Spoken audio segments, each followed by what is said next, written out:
ಸ್ವಾಗತ. ಮೊದಲಿಗೆ ಹೆಡ್ಲೈನ್ಸ್. ಕುಶಾಲನಗರ ತಾಲೂಕಿನ ಹೆಬ್ಬಾಲೆ ಸರ್ಕಾರಿ ಮಾದರಿ ಪ್ರಾಥಮಿಕ ಶಾಲಾ ಆವರಣದಲ್ಲಿ 20 ಲಕ್ಷ ರು ವೆಚ್ಚದ ಕಾಮಗಾರಿಗೆ ಶಾಸಕರಾದ ಡಾಕ್ಟರ್ ಮಂತರ್ಗೌಡರು ಗುದ್ದಲಿ ಪೂಜೆ ನೆರವೇರಿಸಿದರು.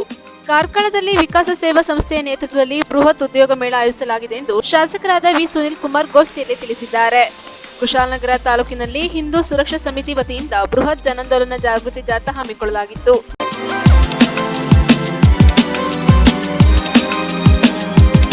ಲಿಲ್ ಟ್ರೆಜರ್ಸ್ ಪ್ರೀ ಸ್ಕೂಲ್ ಇಂದಿನ ಪೋಷಣೆ ನಾಳೆಯ ನಿರ್ಮಾಣ.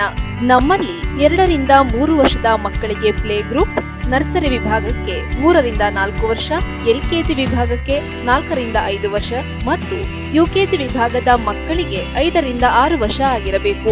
ನಮ್ಮಲ್ಲಿ ಸ್ಪೋಕನ್ ಇಂಗ್ಲಿಷ್ ಕ್ಲಾಸಸ್ ಕೂಡ ಲಭ್ಯವಿರುತ್ತದೆ.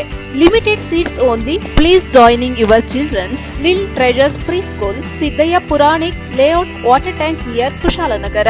ಹೆಚ್ಚಿನ ಮಾಹಿತಿಗಾಗಿ ಸಂಪರ್ಕಿಸಿ 9535480650. ಕುಶಾಲನಗರ ತಾಲೂಕಿನಲ್ಲಿ ಹಿಂದೂ ಸುರಕ್ಷಾ ಸಮಿತಿ ವತಿಯಿಂದ ಬೃಹತ್ ಜನಾಂದೋಲನ ಜಾಗೃತಿ ಜಾಥಾ ಹಮ್ಮಿಕೊಳ್ಳಲಾಗಿತ್ತು. ತಾಯಿ ಭಾರತಿ ವಿಶ್ವಗುರು ಎನ್ನುವುದು ಪ್ರತಿಯೊಬ್ಬ ಭಾರತೀಯ ಹಿಂದೂಗಳ ಕನಸು. ಹಾಗಾಗಿ ಭಾರತೀಯ ಹಿಂದೂಗಳು ಮುಸ್ಲಿಂ ಅಥವಾ ಕ್ರಿಶ್ಚಿಯನ್ನರ ವಿರೋಧಿಗಳಲ್ಲ ಎಂದು ಹಿಂದೂ ಜಾಗರಣ ವೇದಿಕೆ ದಕ್ಷಿಣ ಕರ್ನಾಟಕ ಪ್ರಾಂತ ಸಹ ಸಂಚಾಲಕ ಸತೀಶ್ ದಾವಣಗೆರೆ ತಿಳಿಸಿದರು. ಹಿಂದೂ ಸುರಕ್ಷಾ ಸಮಿತಿ ವತಿಯಿಂದ ಕುಶಾಲನಗರ ಕಾರು ನಿಲ್ದಾಣ ವೇದಿಕೆಯಲ್ಲಿ ಏರ್ಪಡಿಸಿದ್ದ ಲವ್ ಜಿಹಾದ್ ಮತ್ತು ಬಲಾತ್ಕಾರದ ಮತಾಂಧರ ವಿರುದ್ಧ ಜನಜಾಗೃತಿ ಕಾರ್ಯಕ್ರಮದಲ್ಲಿ ಪಾಲ್ಗೊಂಡು ಮಾತನಾಡಿದರು. ಹಿಂದೂ ಸಮಾಜ ಬಲಿಷ್ಠವಾಗಿ ಉಳಿದಿರುವುದೇ ಮಾತೆಯರಿಂದ. ಹಾಗಾಗಿ ಕುಟುಂಬದ ಹೆಣ್ಣು ಮಕ್ಕಳ ಬಗ್ಗೆ ಮಹಿಳೆಯರು ಜಾಗ್ರತೆ ವಹಿಸಬೇಕು, ಮಕ್ಕಳನ್ನ ಸುಸಂಸ್ಕೃತರಾಗಿ ಬೆಳೆಸಬೇಕು. ಈ ನಿಟ್ಟಿನಲ್ಲಿ ಭಗವದ್ಗೀತೆ, ರಾಮಾಯಣ ಸೇರಿದಂತೆ ದೇಶದ ಹಿರಿಮೆ ಸಾರುವ ಕತೆ ಹೇಳಬೇಕು. ಸನಾತನ ಧರ್ಮದಲ್ಲಿ ಆಗಿ ಹೋದ ಮಹನೀಯರ ಬಗ್ಗೆ ಮನೆಗಳಲ್ಲಿ ತಿಳಿಸಿಕೊಡುವಂತಾಗಬೇಕು. ಒಂದೇ ಮಾತರಂ ಹಾಡಲು ನಿರಾಕರಿಸುವವರು, ರಾಷ್ಟ್ರಗೀತೆಗೆ ಗೌರವ ಕೊಡದವರು ಹಾಗೂ ರಾಷ್ಟ್ರದ್ರೋಹಿಗಳನ್ನ ವಿರೋಧಿಸಲಾಗುತ್ತದೆ. ನಾವೆಲ್ಲರೂ ಹಿಂದೂ, ನಾವೆಲ್ಲ ಒಂದು, ನಾವೆಲ್ಲ ಬಂಧು ಎಂಬ ಮಂತ್ರ ನಮ್ಮದಾದಾಗ ಹಿಂದೂಗಳ ಮೇಲೆ ಸವಾರಿ ಯಾರಿಂದಲೂ ಸಾಧ್ಯವಾಗುವುದಿಲ್ಲ. ಕುಶಾಲನಗರದಲ್ಲಿ ಲವ್ ಜಿಹಾದ್ಗೆ ಕಾರಣವಾದ ಸಂಸ್ಥೆ ವಿರುದ್ಧ ಹಿಂದೂಗಳು ಅಂಥದ್ದೇ ಒಂದು ಸಂಸ್ಥೆ ಕಟ್ಟಬೇಕು. ಹಿಂದೂಗಳಿಗೆ ಮಾತ್ರ ಅಲ್ಲಿ ಉದ್ಯೋಗ ಕೊಡಬೇಕು. ಇದುವೇ ನಿಜವಾದ ಪ್ರತಿಕಾರ ಎಂದರು.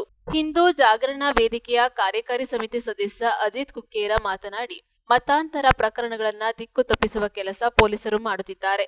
ಕೆಲವು ಪ್ರಕರಣಗಳಲ್ಲಿ ದೂರು ಕೊಟ್ಟವರ ಮೇಲೆಯೇ ಪ್ರಕರಣ ದಾಖಲು ಮಾಡಲಾಗುತ್ತಿದೆ. ಪೊಲೀಸ್ ಇಲಾಖೆ ಜವಾಬ್ದಾರಿ ಮರೆತಿದೆ. ಕಾಂಗ್ರೆಸ್ ಸರ್ಕಾರ ಇದಕ್ಕೆ ಪ್ರೇರೇಪಣೆ ಮಾಡುತ್ತಿದೆ. ಪೊಲೀಸರು ಕಾನೂನು ಪ್ರಕಾರ ನಡೆದುಕೊಂಡಿದ್ದರೆ ಕುಶಾಲನಗರದಲ್ಲಿ ಇಂತಹ ಪ್ರಕರಣ ನಡೆಯುತ್ತಿರಲಿಲ್ಲ. ಲವ್ ಜಿಹಾದ್, ಗೋಹತ್ಯೆ, ಬಲವಂತದ ಮತಾಂತರ ಪ್ರಕರಣ ಮಾಡಿರುವುದು ಮತ್ತು ಮಾಡುತ್ತಿರುವುದು ಯಾರು ಎನ್ನುವುದು ಪೊಲೀಸರಿಗೆ ಗೊತ್ತಿದೆ. ಆದರೆ ಕ್ರಮ ತೆಗೆದುಕೊಳ್ಳದಂತೆ ಕೈ ಕಟ್ಟಿ ಹಾಕಲಾಗಿದೆ. ಇನ್ನು ಮುಂದೆಯಾದರೂ ಪೊಲೀಸರು ಇಂತಹ ಪ್ರಕರಣಗಳಲ್ಲಿ ಕಾನೂನು ರೀತಿಯಲ್ಲಿ ಸೂಕ್ತ ಕ್ರಮಗಳನ್ನು ತೆಗೆದುಕೊಳ್ಳಬೇಕು. ಇಲ್ಲದಿದ್ದರೆ ಕೊಡಗಿನ ಹಿಂದೂ ಸಮಾಜ ಸುಮ್ಮನೆ ಕುಳಿತುಕೊಳ್ಳುವುದಿಲ್ಲ ಎಂದರು. ಕುಶಾಲನಗರ ಹಿಂದೂ ಸುರಕ್ಷಾ ಸಮಿತಿ ಸಂಚಾಲಕ ಅಮೃತರಾಜ್ ಮಾತನಾಡಿ, ಬಲವಂತದ ಮತಾಂತರ ಮತ್ತು ಲವ್ ಜಿಹಾದ್ ಪಿಡುಗು ಯಾವುದೇ ವರ್ಗಕ್ಕೆ ಸೀಮಿತ ಆಗಿಲ್ಲ. ಬಡವರು ಮತ್ತು ಶ್ರೀಮಂತರು ಇದಕ್ಕೆ ಬಲಿಯಾಗುತ್ತಿದ್ದಾರೆ. ದೇಶದ ವಿವಿಧ ನಡೆಯುತ್ತಿದ್ದ ಪ್ರಕರಣ ಈಗ ಕೊಡಗಿಗೂ ಕಾಲಿಟ್ಟಿದೆ. ಈ ಸಂಬಂಧ ಹೋರಾಟ ಮುಂದುವರಿಸಲಾಗುತ್ತದೆ.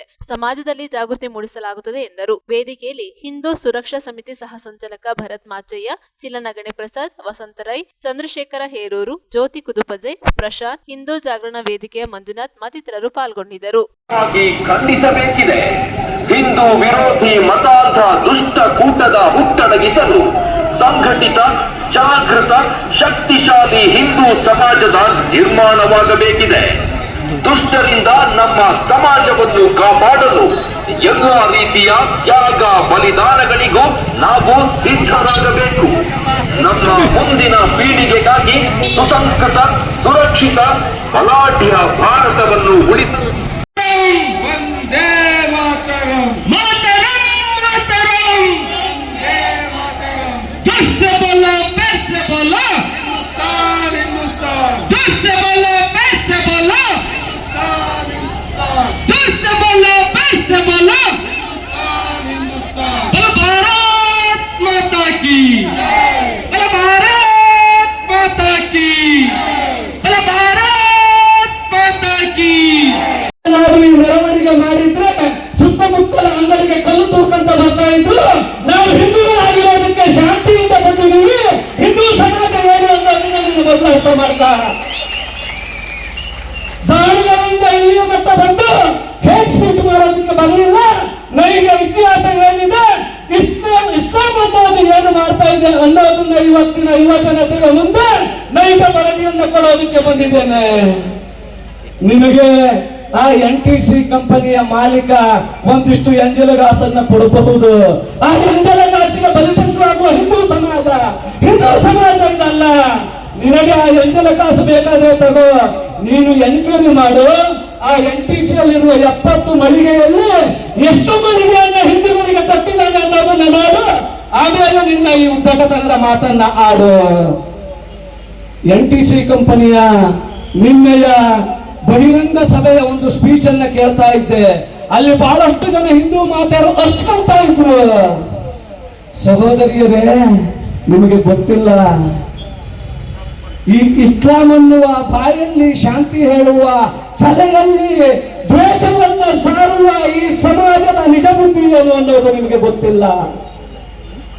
ಇಲ್ಲಿಯ ತನಕದ್ದನ್ನು ನೀವು ನೋಡೋದು ಬೇಡ. ಇತಿಹಾಸದ ಪುಟವನ್ನು ತಿರುಗಿಸಿ ಸಾಕು. 1947 ಆಗಸ್ಟ್ 14 ಮಧ್ಯರಾತ್ರಿ ಭಾರತಕ್ಕೆ ಸ್ವಾತಂತ್ರ್ಯ ಸಿಕ್ಕಾಗ ಆ ನೆಹರು ಈ ದೇಶದ ತ್ರಿವರ್ಣ ಧ್ವಜವನ್ನು ಹಾರಿಸಬೇಕಿದ್ರೆ ಹೇಳ್ತಾನೆ, ಈ ಸ್ವಾತಂತ್ರ್ಯ ಯಾವತ್ತೂ ಸಿಗಬೇಕಿತ್ತು. ಈ ಸುಮಂಗಲ ಸಮಯಕ್ಕಾಗಿ ನಾವು ಕಾಯ್ತಾ ಇದ್ವಿ. ಆ ಸುಮಂಗಲ ಸಮಯ ಇವತ್ತು ಬಂದಿದೆ. ನಾವು ಇವತ್ತಿಂದ ಸ್ವಾತಂತ್ರ್ಯರು ಅಂತೇಳಿ. ಆದ್ರೆ ಒಂದು ದಿನದ ಹಿಂದೆ ಹೋಗಿ ಯೋಚನೆ ಮಾಡಿ, ಆಗಸ್ಟ್ 13 ರಾತ್ರಿ ಆ ಪಾಪಿ ಪಾಕಿಸ್ತಾನದ ಜನಕ ಜಿನ್ನ ಆ ದೇಶದ ಧ್ವಜವನ್ನು ಹಾರಿಸಬೇಕಿದ್ರೆ ಹೇಳ್ತಾನಲ್ಲ, ಹಸನ್ತ ಪಾಕಿಸ್ತಾನ ಲಡ್ತಾ ಇದ್ದಂಗೆ ಹಿಂದೂಸ್ತಾನ್, ನಗುತ್ತಾ ನಗುತ್ತಾ ಪಾಕಿಸ್ತಾನವನ್ನ ಪಡೆದಿದ್ದೀವಿ, ನಾವು ಯುದ್ಧ ಮಾಡಿ ಅದು ಹಿಂದೂಸ್ತಾನವನ್ನ ಪಡಿಬೇಕು ಅಂತೇಳಿ ಆ ಜಿನ್ನನ ಸಂತತಿ ಯಾರು ಕೇಳಿದ್ರೆ ಆ NTC ಮಾಲಕ ಸಲ್ಮಾನ್ ಅನ್ನೋದನ್ನ ಮರಿಬೇಡಿ ಬಂಧುಗಳೇ, ಮರಿಬೇಡಿ ನೀವು. ಯಾಕೆ ಗೊತ್ತಾ, ನೀವು ಕಾಶ್ಮೀರದ ದಾಳಿ ಆದಾಗ ಹಿಂದೂಗಳು ಸತ್ರು, ಅವನಿಗೇನು ನೋವಾಗ್ಲಿಲ್ಲ, ಅದನ್ನ ನಾವು ಕೇಳೋದೇ ಇಲ್ಲ. ಆದ್ರೆ ಪುಲ್ವಾಮಾ ದಾಳಿ ಆದಾಗ ನಮ್ಮ ಸೈನಿಕರು ಸತ್ರಲ್ಲ ಬಂಧುಗಳೇ, ಆವತ್ತು ಇವನ ಕೈ ನರ ಬಿಟ್ಟೋಗಿತ್ತ, ಒಂದೇ ಒಂದು ಕ್ಯಾಂಡಲ್ ಹಚ್ಚುವುದಿತ್ತಲ್ಲ ಇವನು, ನಮ್ಮ ದೇಶದ ಸೈನಿಕರಿಗೆ ಗೌರವ ಕೊಡಬಹುದಿತ್ತಲ್ಲ ಇವನು. ಈ ಕೊಡಗಿನ ನೆಲದಲ್ಲಿ ಅನ್ನ ತಿಂತಾ ಇದ್ದಾನೆ. ಕೊಡಗು ಯಾವುದು ಕೇಳಿದ್ರೆ ಸೈನಿಕರ ತವರೂರು, ಒಂದು ಕ್ಯಾಂಡಲ್ ಹಚ್ಚಿ ಶ್ರದ್ಧಾಂಜಲಿ ಮಾಡಬಹುದಿತ್ತಲ್ಲ, ಆವತ್ತು ಸತ್ತಿದ್ದ. 1 ಲಕ್ಷ ಪ್ರತಿ ತಿಂಗಳು 1 ರಿಂದ 1.5 ಲಕ್ಷ ಬಾಡಿಗೆಯನ್ನ ತೆಗೆದುಕೊಳ್ತಾನೆ. ಆ ಬಾಡಿಗೆ ಅಷ್ಟೊಂದು ಜಾಸ್ತಿ ಯಾಕೆ ಬರುತ್ತೆ ಕೇಳಿದ್ರೆ ಬಂಧುಗಳೇ, ಅದು ಈ ನಾಡಿನ ಪ್ರವಾಸೋದ್ಯಮ ಕೇಂದ್ರ ಆಗಿರೋದಕ್ಕೆ ಇಲ್ಲಿರುವ ಅಧಿಕಾರಿಗಳಿಗೆ ನಾಚಿಕೆ ಆಗಬೇಕು. ಎಂಟನ ಕಾಸನ್ನ ಹಿಡ್ಕೊಂಡು ಅಲ್ಲಿನ ಗೇಟ್ಗಳಲ್ಲಿ ಓಪನ್ ಇರಬೇಕು, ಅದನ್ನ ಕ್ಲೋಸ್ ಮಾಡಿ ಇವನ್ನ ಮಳಿಗೆ ಮೂಲಕ ಕಳಿಸಿದಾರಲ್ಲ, ಆ ಅಧಿಕಾರಿಗಳಿಗೆ ನಾವು ಹೇಳಬೇಕು ಮೊದಲು ಧಿಕ್ಕಾರವನ್ನ, ಅಧಿಕಾರಿಗಳಿಗೆ ನಾವು ಹೇಳಬೇಕು ಮೊದಲು ಧಿಕ್ಕಾರವನ್ನ. ಲೌಜಿವಾದ ಆದ ತಕ್ಷಣವೇ ಹಿಂದೂ ಸಮಾಜದ ಕೆಲವು ಲದ್ದಿ ಜೀವಿಗಳು, ಹಿಂದೂ ಸಮಾಜದಲ್ಲಿ ತಂದೆಯೇ ಗೊತ್ತಿಲ್ಲದ ಜಾತ್ಯಾತೀತರು ಕೆಲವಷ್ಟು ಜನ ಬರ್ತಾರೆ. ಪ್ರೀತಿ ಪ್ರೇಮಕ್ಕೆ ಜಾತಿ ಇಲ್ಲ, ಮತ ಇಲ್ಲ ಅಂತೇಳಿ, ಪ್ರೀತಿಗೆ ಜಾತಿ ಇಲ್ಲ, ಬೆಳಗುತ್ತೆ, ನಾವು ಒಪ್ತೀವಿ. ಆದ್ರೆ ಹಿಂದೂ ಯುವತಿಯರನ್ನ ಮದುವೆ ಆದ್ಮೇಲೆ 2-3 ವರ್ಷದಲ್ಲೇ ತಲಾಖ್ ಕೂಗ್ತಾರಲ್ಲ, ತಲಾಖ್ ಕೂಗುವ ಸಮಾಜಕ್ಕೆ ನಾಚಿಕೆ ಆಗಬೇಕಲ್ಲ. ಇದೇ ಸಲ್ಮಾನ್ ಇವತ್ತು ಇಷ್ಟು ದ್ವಾರವಾಗಿ ಇಷ್ಟು ಬಹಿರಂಗವಾಗಿ ಸಭೆ ಮಾಡಿದನಲ್ಲ, ಅದು ಅಪರಾಧ ಅಲ್ಲ, ತನಿಖೆ ಆದ್ಮೇಲೆ ನಾವು ಒಪ್ತೀವಿ ಅಂತ ಹೇಳಿ ಅಕಸ್ಮಾತ್ ನಿನ್ನ ಹೆಂಡತಿ ಆಶಾನ್ನ ಕುಪ್ಪಸವನ್ನ ಯಾರಾದ್ರೂ ಬಂದು ಹಿಡಿದ್ರೆ ನೀನು ಅವರಿಗೆ ಹೊಡಿತೀಯೋ ಇಲ್ಲ ಪೊಲೀಸ್ ಸ್ಟೇಷನ್ಗೆ ಹೋಗಿ ಕಂಪ್ಲೇಂಟ್ ಕೊಟ್ಟು ಬರುವ ತನಕ ಕಾಯ್ತೀಯೋ? ಯೋಚನೆ ಮಾಡ್ಬೇಕಲ್ಲ ನೀನು. ನಿನಗೊಂದು ನ್ಯಾಯ, ನಮಗೊಂದು ನ್ಯಾಯನ? ಹಿಂದೂ ಸಮಾಜ ಕೈ ಕೊಟ್ಟಿ ಕೊಡುತ್ತಿಲ್ಲ. ಹಿಂದೂ ಸಮಾಜ 2000 ವರ್ಷಗಳ ಕಾಲ ಆ ಕಿಂಜಿ, ಆ ಔರಂಗಜೇಬ್, ಆ ಬಹುಮನಿ ಸುಲ್ತಾನರು, ಆ ದೆಹಲಿ ಸುಲ್ತಾನರು, ಆ ಗಜನಿ, ಆ ಮಹಮ್ಮದ್ ಎಲ್ಲರ ತಲ್ಲಾಟವನ್ನ, ಎಲ್ಲರ ಆಕ್ರಮಣವನ್ನ ಎದುರಿಸಿ ಇವತ್ತು ಈ ಸಭೆಯಲ್ಲಿ ಮುಂಭಾಗದಲ್ಲಿ ಇಷ್ಟು ಮಾತೆಯರು ಕುಳಿತಿದ್ದಾರೆ ಅಂತಾದ್ರೆ, ಹಿಂದೂ ಸಮಾಜದಲ್ಲಿ ಇನ್ನೂ ಕಿತ್ತೂರು ಚೆನ್ನಮ್ಮ, ಒನಕೆ ಓಬವ್ವ, ಕೆಳದಿ ಚೆನ್ನಮ್ಮ ಇದಾರೆ ಅನ್ನೋದನ್ನ ನಾವು ತೋರಿಸೋದಕ್ಕೆ ಬಂದಿದ್ದೀವಿ. ನಿನ್ನ ಎಂಜಲು ಕಾಸನ್ನ ತಿಂದು ನಿನ್ನ ಅಂಗಡಿಯಲ್ಲೇ ಕೆಲಸವನ್ನ ಮಾಡಿ ಆ ಅಂಗಡಿಯ ಹೆಣ್ಣು ಮಕ್ಕಳಿಗೆ ನೀನೆಷ್ಟು ಜನರಿಗೆ ಮೊಬೈಲ್ ಅಲ್ಲಿ ವಿಡಿಯೋಗಳನ್ನ ಸೆರೆ ಹಿಡಿದಿಟ್ಟು ಬ್ಲಾಕ್ ಮೇಲ್ ಮಾಡಿದೆಯೋ ಗೊತ್ತಿಲ್ಲ. ಅಮಾಯಕ ಹೆಣ್ಣು ಮಕ್ಕಳು ನಿನ್ನೆ ಮಾತಾಡಿದ್ರು ಪಾಪ. ಯಾಕಂದ್ರೆ ಅವರ ಹೊಟ್ಟೆ ಪಾಡೋದು ಮಾತಾಡಿದ್ರು. ಆ ಮಾತಿಗೆ ನಮ್ಗೆ ಬೇಸರ ಇಲ್ಲ. ಆದ್ರೆ ಒಂದು ಯೋಚನೆ ಮಾಡು, ನೀನೊಬ್ಬನೇ ಅಲ್ಲ, ಸಿನಿಮಾ ರಂಗಕ್ಕೆ ಹೋದ್ರೆ ಅಮೀರ್ ಖಾನ್ ಅನ್ನುವ ಒಂದು ನಾಯಿ ಇದೆ. ಆ ನಾಯಿ ಸಂತತಿ ಆಗಿರೋದ್ರಿಂದ ಮೂರು ಮದುವೆ ಆಗುತ್ತೆ. 3 ಮದುವೆಯಲ್ಲಿ ಇಸ್ಲಾಂ ಸಮಾಜದವರು ಸತ್ತೋಗಿದ್ರು ಅವನಿಗೆ ಹೆಂಡತಿಯಾಗಿ ಸಿಗೋದಕ್ಕೆ ಹಿಂದೂ ಸಮಾಜನೇ ಬೇಕಾಯ್ತು ಬಂಧುಗಳೇ.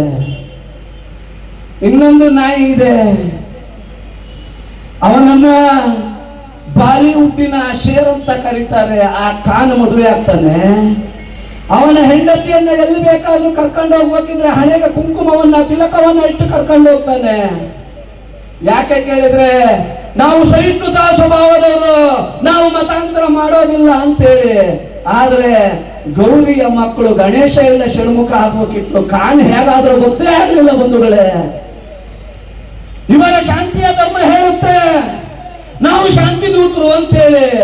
ಆದ್ರೆ ಕ್ರಿಕೆಟ್ ಅನ್ನ ಆಡ್ತಾ ಇದ್ದಿರ್ತಕ್ಕಂತ ಈ ರಾಷ್ಟ್ರದ ಕ್ರಿಕೆಟ್ ಟೀಮಿನ ನಾಯಕನಾಗಿರ್ತಕ್ಕಂಥ ಅಜರುದ್ದೀನ್ ಅಂಗಡಿಗಳಲ್ಲಿ ಹಿಂದೂ ಯುವತಿಯರನ್ನ ಸೇರಿಸಿಕೊಂಡು ಅದರಲ್ಲಿ ಸಾಕಷ್ಟು ಯುವತಿಯರನ್ನ ಇವತ್ತು ಪ್ರೀತಿ ಪ್ರೇಮದ ಬಲೆಗೆ ಬೀಳಿಸಿಕೊಂಡು ಅವರನ್ನು ಮತಾಂತರ ಮಾಡತಕ್ಕಂಥದ್ದನ್ನ ನಾವು ಬೇಕಾದಷ್ಟು ಪ್ರಕರಣಗಳನ್ನು ನೋಡಿದ್ದೇವೆ. ಇದಕ್ಕೆ ಸಾಕ್ಷಿ ಎಂಬಂತೆ ಕೊಡಗಿನ ಎಲ್ಲಾ ಸ್ಟೇಷನ್ ಲಿಮಿಟ್ಗಳಲ್ಲಿ ನಾವು ಸಾಕ್ಷಿಯನ್ನ ಕಲೆ ಹಾಕಬಹುದು. ಆದ್ರೆ ಎಲ್ಲಾ ವಿಷಯಗಳನ್ನು ಬಹಿರಂಗಪಡಿಸಬಾರದು. ಯಾಕೆ ಅಂತ ಹೇಳಿ ಆದ್ರೆ ಅವರಿಗೆ ಆದಂತ ಅವರದೇ ಗೌರವ ಇರ್ತದೆ, ಮನೆತನ ಇರ್ತದೆ. ಈ ಒಂದು ಗೌರವವನ್ನ ಕಾಪಾಡಿಕೊಳ್ಳತಕ್ಕಂತ ದೃಷ್ಟಿಯಿಂದ ನಾವೆಲ್ಲರೂ ಕೂಡ ಕೆಲವು ವಿಚಾರಗಳನ್ನು ಬಹಿರಂಗಪಡಿಸುವುದಿಲ್ಲ. ನನ್ನ ವಿದ್ಯಾರ್ಥಿ ಜೀವನದಿಂದ ನಾನು ಸಾಕಷ್ಟು ನೋಡಿದ್ದೇನೆ. ಕಾಲೇಜುಗಳಲ್ಲೂ ಕೂಡ ಈ ಮತಾಂತರ ಮಾಡತಕ್ಕಂತ ಒಂದು ಜಾಲ ಹಿಂದೂ ಯುವತಿಯರ ಹಿಂದೆ ಬಿದ್ದು ಅವರನ್ನು ಮತಾಂತರಗೊಳಿಸತಕ್ಕಂತ ಬಹಳ ದೊಡ್ಡ ಪ್ರಯತ್ನಕ್ಕೆ ಕೈ ಹಾಕಿದಂತದ್ದನ್ನ ನಾವು ತಡೆದಿರತಕ್ಕಂಥದ್ದನ್ನ ಕೂಡ ನಾವಿಲ್ಲಿ ಪ್ರಸ್ತಾಪ ಮಾಡಬೇಕಾಗ್ತದೆ. ಇವತ್ತು ನಿನ್ನೆ ಆ ಮಾಲೀಕ ನಮ್ಮ ಹಿಂದೂ ಹೆಣ್ಮಕ್ಳನ್ನ ಅಲ್ಲಿ ಕೆಲಸ ಮಾಡುವವರನ್ನ ಸೇರಿಸಿಕೊಂಡು ಇಂತಹ ಒಂದು ಮತಾಂತರ ಇಲ್ಲಿ ನಡೀತಾ ಇಲ್ಲ, ನಾವೆಲ್ಲರೂ ಕೂಡ ಇಲ್ಲಿ ಸುರಕ್ಷಿತವಾಗಿದ್ದೇವೆ ಅನ್ನತಕ್ಕಂಥ ಹೇಳಿಕೆಗಳನ್ನ ಕೊಡಿಸಿರಬಹುದು. ಆ ಮಾತಾಡಿರತಕ್ಕಂಥವ್ರು ಮತ್ತೆ ಅಲ್ಲಿದ್ದಿರತಕ್ಕಂಥವ್ರು ಅವ್ರ ಮೇಲೆ ನಮಗೆ ಅನುಮಾನ ಇಲ್ಲ, ಅವರು ಸರಿ ವ್ಯವಸ್ಥೆ ಒಳಗಡೆ ಸರಿ ಇರಬಹುದು. ಆದ್ರೆ ಇಡೀ ಕೊಡಗಿನಲ್ಲಿ ಅದೇ ವಾತಾವರಣ ಇದೆ ಅನ್ನೋದಾದ್ರೆ ಅದು ಸಾಧ್ಯವೇ ಇಲ್ಲ. ಇವತ್ತು ಈ ಕೊಡಗಿನ ನೆಲದಲ್ಲಿ ಈ ಹಿಂದೆ ಒಂದು NIA ಮೂಲಕ ಒಂದು ಪ್ರಕರಣ ಬಯಲಿಗೆ ಬಂದಿದೆ. ಈ ಕೊಡಗಿನ ಹಿಂದೂ ಹೆಣ್ಮಗಳನ್ನ ಲವ್ ಜಿಹಾದ್ನ ಬಲೆಗೆ ಬೀಳಿಸಿ ಬಂಟ್ವಾಳದ ಯುವಕ ಮದುವೆ ಆಗ್ತಾನೆ. ಬಂಟ್ವಾಳದ ಯುವಕ ಮದುವೆ ಆದ ನಂತರ ಆ ಯುವತಿಯನ್ನ ಐಸಿಸ್ ಚಟುವಟಿಕೆಗಳಲ್ಲಿ ಗುರುತಿಸಿಕೊಂಡಿದ್ದನ್ನು ನಾವು NIA ತನಿಖೆ ಮೂಲಕ ನಾವು ನೋಡಿದ್ದೇವೆ. ಹಾಗಾದ್ರೆ ಇದು ಲವ್ ಜಿಹಾದ್ ಅಲ್ವಾ? ಅಂತ ಸಂದರ್ಭದಲ್ಲಿ ನಡೆದಿರ್ತಕ್ಕಂಥ ಘಟನೆಯನ್ನ ಯಾಕೆ ನಿನ್ನೆ ಈ ಮಾಲೀಕ ನೆನಪು ಮಾಡಿಕೊಳ್ಳಲಿಲ್ಲ? ಆ ಅಸ್ಲಾಂ ಅನ್ನತಕ್ಕಂಥ ಮಾಲೀಕ ಇವತ್ತು ತನ್ನ ವ್ಯಾಪಾರಕ್ಕೋಸ್ಕರವಾಗಿ ಈ ರೀತಿಯಾದಂತ ದಿಕ್ಕು ತಪ್ಪಿಸ್ತಕ್ಕಂಥ ಪ್ರಯತ್ನವನ್ನ ಮಾಡ್ತಾ ಇದ್ದಾರೆ. ಆದ್ರೆ ಯಾವೊಬ್ಬ ಮುಸಲ್ಮಾನ ಕೂಡ ಈ ದೇಶದಲ್ಲಿ ಆಗತಕ್ಕಂಥ ಇಸ್ಲಾಮೀಕರಣವನ್ನ ಇವತ್ತು ಕೂಡ ವಿರೋಧವನ್ನ ಮಾಡಲಿಲ್ಲ.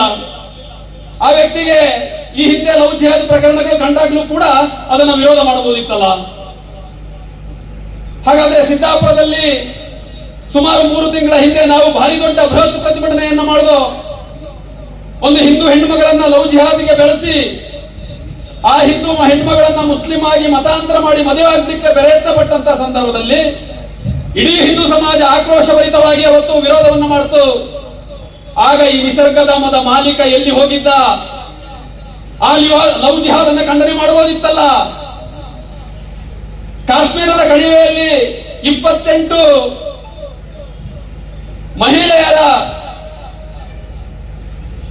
ಮಹಿಳೆಯರ ಮುಂದೆ ತನ್ನ ಗಂಡಂದಿರನ್ನ ಧರ್ಮವನ್ನ ಕೇಳಿ ಅವರ ಬಟ್ಟೆಯನ್ನ ತೆಗೆದು ಧರ್ಮವನ್ನ ನೋಡಿ ಅವರ ಮುಂದೆ ಅವರ ಸಿಂಧೂರವನ್ನು ಅಳಸ್ತಕ್ಕಂಥ ಪ್ರಯತ್ನ ಆದಾಗ ಇಂತಹ ಮಾಲೀಕರು ಎಲ್ಲಿ ಸತ್ತು ಹೋಗಿದ್ರು?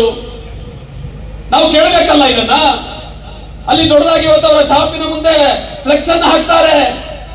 ನಾವೆಲ್ಲರೂ ಕೂಡ ಶಾಂತಿ ಸೌಹಾರ್ದತೆಯಿಂದ ಬದುಕಬೇಕು, ನಾವೆಲ್ಲರೂ ಕೂಡ ಇಲ್ಲಿ ಒಂದಾಗಿ ಬದುಕಬೇಕು, ನಮ್ಮಲ್ಲಿ ಯಾವುದೇ ತಾರತಮ್ಯ ಇರಬಾರದು.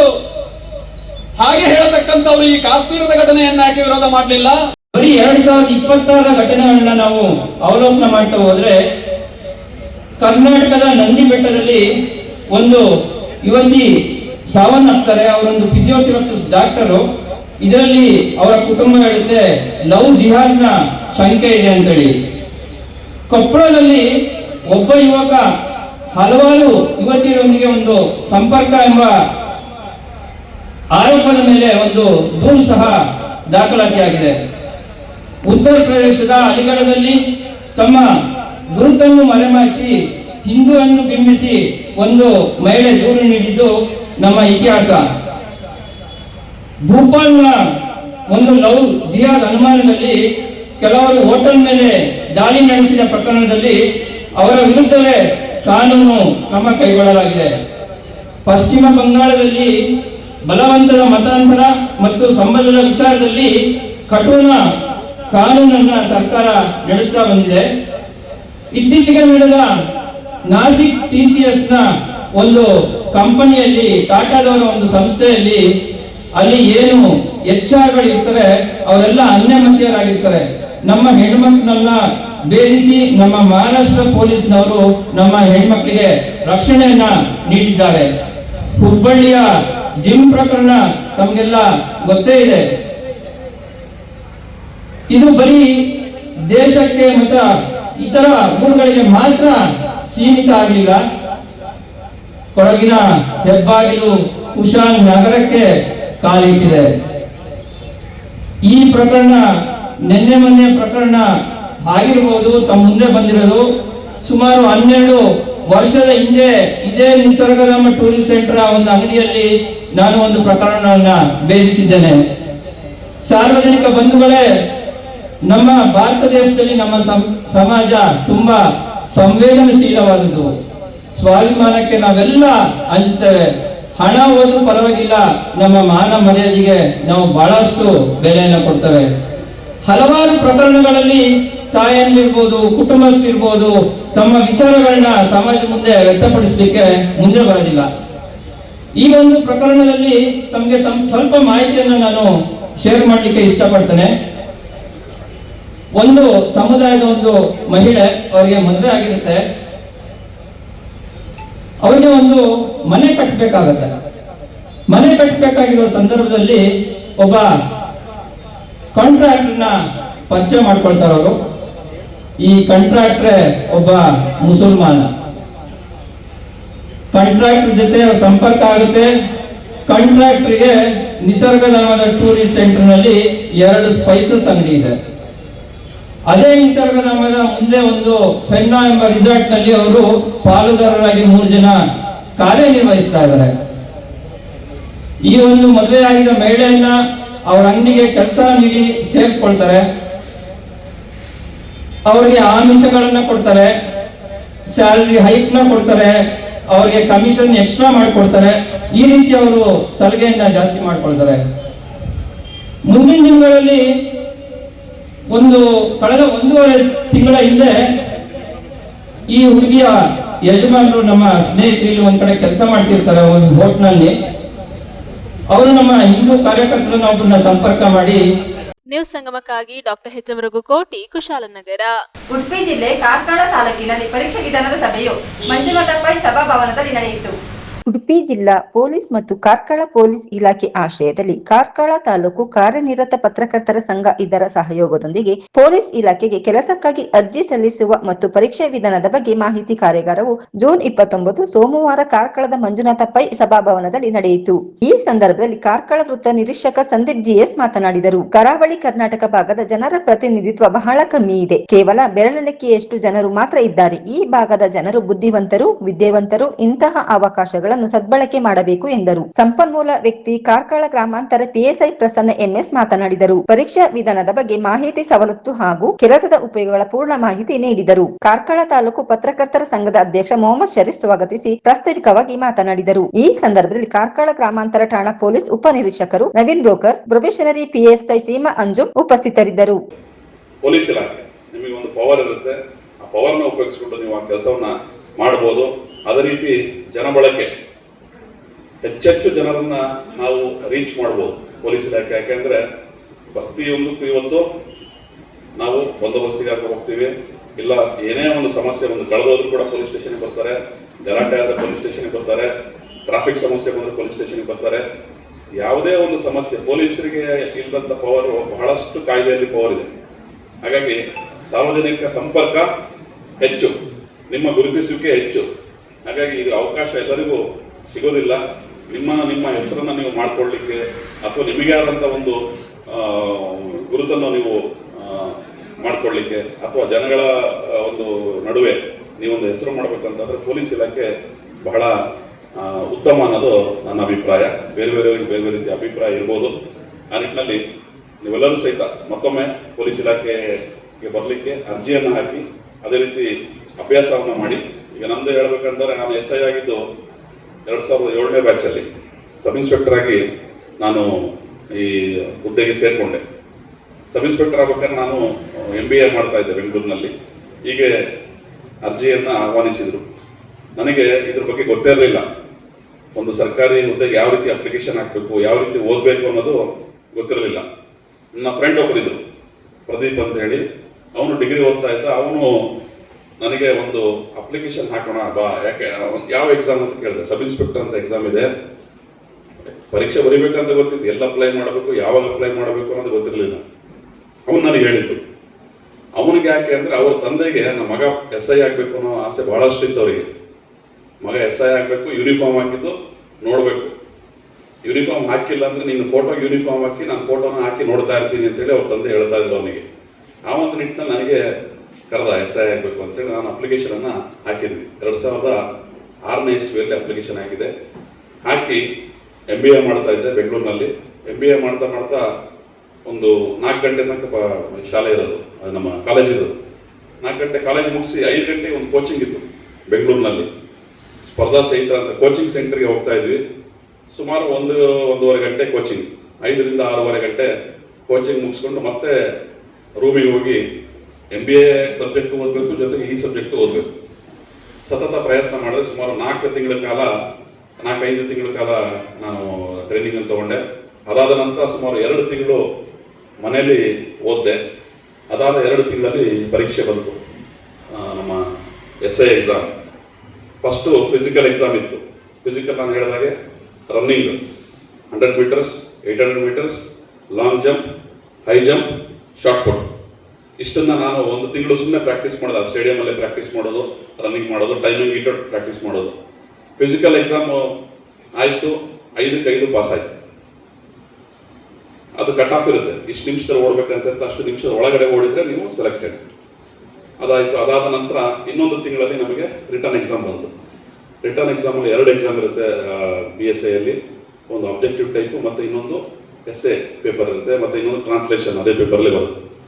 ಆ ಪರೀಕ್ಷೆಯನ್ನು ಕೂಡ ಬರೆದು ಸುಮಾರು 3 ತಿಂಗಳಾದ ನಂತರ ನಮ್ಮದು ಸೆಲೆಕ್ಷನ್ ಲಿಸ್ಟಲ್ಲಿ ಒಂದಿನ ಹಾಕ್ತಾರೆ ಅಂತ ಹೇಳಿದರು. CID ಬೆಂಗಳೂರಲ್ಲಿ ಆಫೀಸ್ ಇದೆ, ಅಲ್ಲಿ ಮುಂದ್ಗಡೆ ಸೆಲೆಕ್ಷನ್ ಲಿಸ್ಟ್ ಹಾಕ್ತಾರೆ ಅಂತ ನಮ್ಗೆ ಯಾರೋ ಹೇಳಿದ್ರು. ಆ ದಿವಸ ಸುಮ್ಮನೆ ಹೋಗಿ ಕಾದ್ವಿ. ಅವತ್ತು ಹಾಕ್ಲಿಲ್ಲ, ನಾಳೆ ಹಾಕ್ತಾರೆ ಅಂತ ಹೇಳಿದ್ರು. ಮಾರನೇ ದಿನ ಹೋಗಿ ನೋಡಿದಾಗ ನನ್ನ ಹೆಸರು ಆ ಸೆಲೆಕ್ಷನ್ ಲಿಸ್ಟಲ್ಲಿ ಇತ್ತು. ಅಂದ್ರೆ ನಾನು ತಯಾರಿ ಮಾಡಿದ್ದು ಸುಮಾರು 1 ವರ್ಷಗಳ ಕಾಲ ಅಷ್ಟೇ. ಅದು ಆಟೋಮೆಟಿಕ್ ಆಗಿ ಅದು ನಾವು ಸ್ವಲ್ಪ ಪ್ರಯತ್ನ ಮಾಡಿದ್ದಕ್ಕೆ ಸೆಲೆಕ್ಷನ್ ಲಿಸ್ಟಲ್ಲಿ ನಂದು ಬಂದಿತ್ತು. ಅದಾದ ನಂತರ ಟ್ರೈನಿಂಗು, ಪ್ರೊಫೆಷನಲ್ ಪೀರಿಯಡು, ಮತ್ತೆ ನಮ್ಮ ದೈನಂದಿನ ಕೆಲಸಗಳು ಆಗುತ್ತೆ. ಹಾಗಾಗಿ ನೀವು ಸ್ವಲ್ಪ ಶ್ರಮಪಟ್ಟು ಓದಿದ್ರೆ ಈ ಪರೀಕ್ಷೆಯನ್ನು ಹೆಚ್ಚಿಗೆ ಕಠಿಣಕರವಾಗಿರೋದಿಲ್ಲ. ಆದರೆ ನಿಮ್ಮ ಶ್ರಮ ಬೇಕು, ಶ್ರದ್ಧೆ ಬೇಕು. ಏನೋ ಸುಮ್ಮನೆ ಎಕ್ಸಾಮ್ ಪರೀಕ್ಷೆ ಬರಿಬೇಕು ಅಂತ ಹೇಳಿ ಬರೆದ್ರೆ ಆಗೋದಿಲ್ಲ. ನಾನು ಸೆಲೆಕ್ಟ್ ಆಗಲೇಬೇಕು, ಇಷ್ಟು ಗಂಟೆ ನಾನು ಓದಲೇಬೇಕು, ಸೆಲೆಕ್ಷನ್ ಆಗಲಿಕ್ಕೆ ಏನೇನು ಮಾಡಬೇಕು ಅದೆಲ್ಲ ಮಾಡ್ತೀನಿ ಅನ್ನೋ ಒಂದು ಶ್ರದ್ಧೆ ಇದ್ರೆ ಮಾತ್ರ ಆಗತ್ತೆ. ಈ ಪರೀಕ್ಷೆಗಳಲ್ಲಿ ಈಗ 3,000 ಜನಕ್ಕೆ ಪರೀಕ್ಷೆ ಕರೆದಿದ್ದಾರೆ. ನನಗೆ ಗೊತ್ತಿರೋದಾಗ ಸುಮಾರು 1 ಲಕ್ಷ ಜನ ಪರೀಕ್ಷೆಗೆ ಅಪ್ಲೈ ಮಾಡಬಹುದು. ಎಷ್ಟು ಜನ ಆಗ್ತಾರೆ? ಸುಮಾರು 80,000 1 ಲಕ್ಷ ಜನ ಅಪ್ಲಿಕೇಶನ್ ಹಾಕ್ತಾರೆ. ಸುಮ್ಮನೆ ಅಪ್ಲಿಕೇಶನ್ ಹಾಕೋದು ತುಂಬಾ ಜನ ಇರ್ತಾರೆ. ಅಪ್ಪ ಅಮ್ಮ ಬೈದರು ಅಂತ ಹೇಳೋದು, ಅರ್ಜಿ ಹಾಕ್ಲಿ ಅಂತ ಹೇಳಿ ಹಾಕೋದು. 50% ಜನ ಸುಮ್ಮನೆ ಅಪ್ಲಿಕೇಶನ್ ಹಾಕಿರ್ತಾರೆ, ಏನೂ ತಯಾರಿ ಮಾಡಿರೋದಿಲ್ಲ. ಲಾಸ್ಟ್ ನಿಮಗೆ ಕಾಂಪಿಟೇಷನ್ ಬರ್ತಕ್ಕಂಥದ್ದು ಓನ್ಲಿ 10% ಜನ ಅಷ್ಟೇ. ಅಂದ್ರೆ 3,000 ಜನ 8,000 10% ಅಂದ್ರೆ ಒಂದು 10 ಸಲ ನೀವು 3,000 ಮೊದಲನೇ 3,000 ಬರ್ಲಿಕ್ಕೆ ಸ್ವಲ್ಪ ಶ್ರಮ ವಹಿಸಿದ್ರೆ ಆಗತ್ತೆ, ಆಗದೇ ಇಲ್ಲ ಅಂತೇನೋ ಇಲ್ಲ. ಹಾಗಾಗಿ ಎಲ್ಲರೂ ನೀವು ಈ ಪರೀಕ್ಷೆಯನ್ನ ಕಟ್ಟಿ ಸ್ವಲ್ಪ ಶ್ರದ್ಧೆಯಿಂದ ಇದಕ್ಕೆ ವಿದ್ಯಾಭ್ಯಾಸವನ್ನು ಮಾಡಿ ಖಂಡಿತವಾಗ್ಲೂ ನೀವೆಲ್ಲರೂ ಪಾಸ್ ಆಗ್ತೀರಾ, ನಮ್ಮ ಇಲಾಖೆಗೆ ಆಯ್ಕೆ ಆಗ್ತೀರಾ ಅಂತ ಹೇಳ್ತಾ ಮತ್ತೊಮ್ಮೆ ನಿಮಗೆಲ್ಲರಿಗೂ ಆಲ್ ದ ಬೆಸ್ಟ್ ಹೇಳ್ತಾ, ಈಗ ನಮ್ಮ PSI ರವರು ಮುಂದಿನ ನಿಮಗೆ ಯಾವ ಸವಿವರವಾಗಿ ಹೇಳ್ತಾರೆ, ಯಾವ ರೀತಿ ಅಪ್ಲಿಕೇಶನ್ ಹಾಕಬೇಕು, ಏನೇನು ಪ್ರೊಸೆಸ್ ಇರುತ್ತೆ ಎಲ್ಲ ಹೇಳ್ತಾರೆ. ಅದನ್ನ ನ್ಯೂಸ್ ಸಂಗಮಕ್ಕಾಗಿ ಅರುಣ್ ಭಟ್, ಕಾರ್ಕಳ. ಕೊಡಗು ಜಿಲ್ಲೆ ವಿರಾಜಪೇಟೆಯಲ್ಲಿ ಶಾಸಕ ಪೊನ್ನಣ್ಣರವರಿಗೆ ಮಂತ್ರಿ ಸ್ಥಾನ ಸಿಗುವ ಸಾಧ್ಯತೆ ಇದೆ ಎಂದು ರಾಜ್ಯ ಕಾರ್ಮಿಕ ಕನಿಷ್ಠ ವೇತನ ಸಮಿತಿ ಅಧ್ಯಕ್ಷರಾದ ಶಾಹಿದ್ ಗೋಷ್ಠಿಯಲ್ಲಿ ತಿಳಿಸಿದ್ದಾರೆ. ಇಂದು ವಿರಾಜಪೇಟೆಯಲ್ಲಿ ನಡೆದ ಪತ್ರಿಕಾಗೋಷ್ಠಿಯಲ್ಲಿ ಮಾತನಾಡಿದ ಶಾಹಿದ್ ರವರು, ನಾನು ಈ ಭಾಗದಲ್ಲಿ ಅನೇಕ ಬಾರಿ ಆಗಮಿಸಿ ಪಕ್ಷದ ಅಭ್ಯರ್ಥಿಗಳ ಗೆಲುವಿಗೆ ಶ್ರಮಿಸಿದ್ದೇನೆ. 2ನೇ ಮಂತ್ರಿ ಮಂಡಲದಲ್ಲಿ ವಿರಾಜಪೇಟೆ ಶಾಸಕ ಪೊನ್ನಣ್ಣರವರಿಗೆ ಮಂತ್ರಿ ಸ್ಥಾನ ಸಿಗುವ ಎಲ್ಲ ಸಾಧ್ಯತೆ ಇದೆ. ಅವರು ಮತ್ತು ಮಡಿಕೇರಿ ಶಾಸಕ ಮಂತರ್ಗೌಡ ಅವರು ಕೊಡಗಿಗೆ ಸಾಕಷ್ಟು ಪ್ರಮಾಣದಲ್ಲಿ ಅನುದಾನ ತಂದು ಉತ್ತಮ ರೀತಿಯಲ್ಲಿ ಸಾರ್ವಜನಿಕ ಸಮಸ್ಯೆಗಳನ್ನು ಬಗೆಹರಿಸಲು ಪ್ರಯತ್ನ ಮಾಡುತ್ತಿದ್ದಾರೆ. ದೇಶದ ಪ್ರಧಾನಿ ನರೇಂದ್ರ ಮೋದಿ ಅವರು ಜನರಿಗೆ ಸುಳ್ಳು ಭರವಸೆ ನೀಡಿ ಜನತೆಯನ್ನು ವಂಚನೆ ಮಾಡುತ್ತಿದ್ದಾರೆ. ವಿಶ್ವವನ್ನು ಟ್ರಂಪ್ ಹಾಳು ಮಾಡಿದ್ದಾರೆ ಎಂದು ನೇರ ಆರೋಪ ಮಾಡಿದರು. ನಿರಂತರ ಬೆಲೆ ಜಾಸ್ತಿಯಾಗಿ ಸಾಮಾನ್ಯ ಜನರು ಜೀವನ ಸಾಗಿಸಲು ಕಷ್ಟವಾಗಿದೆ. ಕೆಲವರು ಇವರ ಖರೀದಿಗೆ ಒಪ್ಪಿದರೆ ಇವರ ಬಿಜೆಪಿ ಪಕ್ಷದ ಉತ್ತಮ ಸ್ಥಾನಮಾನ ನೀಡುತ್ತಾರೆ. ಅವರು ಯಾವುದೇ ಗೊಡ್ಡು ಬೆದರಿಕೆಗೆ ಹೆದರದೆ ರಾಜ್ಯದಲ್ಲಿ DK ಶಿವಕುಮಾರ್ ಮುಖ್ಯಮಂತ್ರಿಯಾಗಿದ್ದಾರೆ. ಸಿದ್ದರಾಮಯ್ಯ ಕೂಡ ಉತ್ತಮ ರೀತಿಯಲ್ಲಿ ಅಧಿಕಾರ ವಹಿಸಿಕೊಟ್ಟಿದ್ದಾರೆ. ಕಾಂಗ್ರೆಸ್ ಪಕ್ಷದ ದೇಶದ ಚುಕ್ಕಾಣಿ ಹಿಡಿಯಲಿದೆ ಎಂದು ಕೆಪಿಸಿಸಿ ಪ್ರಧಾನ ಕಾರ್ಯದರ್ಶಿ ಶಾಹಿದ್ ಮಾಹಿತಿ ನೀಡಿದರು. ಈ ಸಂದರ್ಭದಲ್ಲಿ ವಿರಾಜಪೇಟೆ ಬ್ಲಾಕ್ ಕಾಂಗ್ರೆಸ್ ಅಧ್ಯಕ್ಷರಾದ ರಂಜಿ ಪೂನಚ್ಚ, ವಿರಾಜಪೇಟೆ ಬ್ಲಾಕ್ ಪ್ರಚಾರ ಸಮಿತಿ ಅಧ್ಯಕ್ಷರಾದ ಹಾಜಿ SH ಮತೀನ್, ಬ್ಲಾಕ್ ಉಪಾಧ್ಯಕ್ಷ ಶಬೀರ್, ಪಟ್ಟಣ ಪಂಚಾಯಿತಿ ಮಾಜಿ ಸದಸ್ಯರಾದ ಮೊಹಮ್ಮದ್ ರಾಫಿ, ಕಾಂಗ್ರೆಸ್ ಕಾರ್ಯಕರ್ತರಾದ ಮಂಜುನಾಥ್, ನಯಾಜ್, ಅಸ್ತಬ್ ಆಗಮಿಸಿದರು.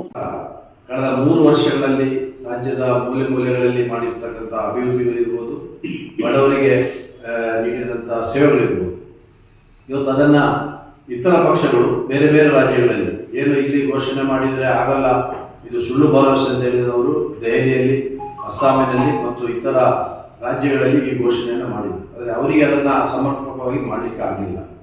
ನಮ್ಮ ರಾಜ್ಯದಲ್ಲಿ ಅತ್ಯಂತ ಸಮರ್ಪಕವಾಗಿ ಈ ಒಂದು ಯೋಜನೆ ಕಾರ್ಯಗತ ಆಗಿದೆ. ಮತ್ತು ಎಲ್ಲ 5 ಚುನಾವಣೆ ನಡೆಯಿತು. ಈ 5 ಚುನಾವಣೆಗಳಲ್ಲಿ ಕೂಡ ನಮ್ಮ ಅಭ್ಯರ್ಥಿಗಳು ಗೆದ್ದಿದ್ದಾರೆ. ಅದು BJPಯವರ ಕ್ಷೇತ್ರದಲ್ಲಾದರೂ ಇತರ ಯಾವುದೇ ಪಕ್ಷ ಇದ್ದರೂ ಕೂಡ ಕಾಂಗ್ರೆಸ್ ಪಕ್ಷ ಅದನ್ನು ನಮ್ಮ ಪಕ್ಷಕ್ಕೆ ಎಳೆಯತಕ್ಕಂಥ ಒಂದು ಕೆಲಸ ಆಗಿದೆ. ಇನ್ನೊಂದು ಪ್ರಮುಖ ಅಂಶ ಏನಂದರೆ, ಇವತ್ತು ಬೆಲೆ ಇದೆ ರಾಜ್ಯದಲ್ಲಿ ಮತ್ತು ದೇಶದಲ್ಲಿರ್ತಕ್ಕಂಥ ಕಾರ್ಮಿಕರಿರ್ಬೋದು, ಯುವಕರಿರ್ಬೋದು, ಸಾಮಾನ್ಯ ಜನರಿಗೆ ಕೇಂದ್ರ ಸರ್ಕಾರ ಗದ ಪ್ರಹಾರವನ್ನು ಕೊಡ್ತಾ ಇದ್ದಾರೆ. ಇವತ್ತು ಪ್ರಧಾನಮಂತ್ರಿಯವರು ಭಾಷಣ ಮಾಡ್ತಾರೆ, ನಾನು ವರ್ಷದಲ್ಲಿ 2 ಕೋಟಿ ಉದ್ಯೋಗ ಕೊಟ್ಟಿದ್ದೇನೆ ಅಂತೇಳಿ. ಕೇವಲ 2,000-3,000 ಉದ್ಯೋಗ ಆಕಾಂಕ್ಷಿಗಳಿಗೆ ನೇಮಕಾತಿ ಪತ್ರವನ್ನು ಕೊಟ್ಟು ಪುಟಗಟ್ಟಲೆ ಜಾಹೀರಾತು ಕೊಡ್ತಾರೆ. ಅದು ಬಿಟ್ಟು ಇವತ್ತು 24 ಕೋಟಿ ಉದ್ಯೋಗ ಕೊಡಬೇಕಿತ್ತು ದೇಶದಲ್ಲಿ. 1 ಕೋಟಿ ಉದ್ಯೋಗ ಕೊಡಲಿಕ್ಕೆ ಯೋಗ್ಯತೆ ಇಲ್ಲದಂಥ ಪ್ರಧಾನಮಂತ್ರಿ ನಮ್ಮ ದೇಶದಲ್ಲಿದ್ದಾರೆ. ಬಹುಶಃ ಅವರು ಇಸ್ರೇಲಿಗೆ ಹೋಗಿ ಭಾರತ ಮತ್ತು ನಮ್ಮ ಏನು ಇರಾನ್, ಇರಾಕ್ ಎಲ್ಲ ನಮ್ಮ ಮಿತ್ರ ದೇಶಗಳು ಬಹಳ ಹಿಂದಿನ ಕಾಲದಿಂದ ವಾಜಪೇಯಿಯವರಿದ್ದಾಗ ಕೂಡ ಆ ಸಂಬಂಧವನ್ನು ಬೆಳೆಸಿದ್ರು. ಇಸ್ರೇಲ್ ವಿರುದ್ಧ ನಮ್ಮ ದೇಶದ ರಾಯಭಾರಿಯಾಗಲಿ ಅಥವಾ ಯಾವುದು ಕೂಡ ಉಳಿದು ಧೋರಣೆಯನ್ನು ತೋರಲಿಲ್ಲ. ಇವರು ಹೋಗಿ ಹೇಳ್ತಾರೆ ಇಸ್ರೇಲ್ ತಾಯಿ ಭಾರತ ತಂದೆ ಅಂತೇಳಿ. ನಂತರ ಯುದ್ಧ ಪ್ರಾರಂಭ ಆಗ್ತದೆ. ಆ ಯುದ್ಧದ ಪರಿಣಾಮ ಏನಾಯಿತು, ಇವತ್ತು ನಮ್ಮ ರಾಜ್ಯದಲ್ಲಿ, ನಮ್ಮ ದೇಶದಲ್ಲಿ ಗ್ಯಾಸ್ ಸಿಗದಂಥ ಪರಿಸ್ಥಿತಿ ಆಗಿದೆ. ಹಲವಾರು ಹೋಟೆಲ್ಗಳು, ಉದ್ದಿಮೆಗಳನ್ನು ಬಂದ್ ಮಾಡ್ತಕ್ಕಂಥ ಪರಿಸ್ಥಿತಿ ಆಯಿತು. ಪೆಟ್ರೋಲ್ಗೆ ಕ್ಯೂ ನಿಲ್ತಕ್ಕಂಥ ಒಂದು ಪರಿಸ್ಥಿತಿ ಆಯಿತು. ಇದಕ್ಕೆ ಮೂಲ ಕಾರಣ ಮೋದಿಯವರ ಈ ಒಂದು ರೀತಿಯ ರಾಜತಾಂತ್ರಿಕತೆಯಿಂದ ಇದು ಹಾಳಾಗಿದೆ.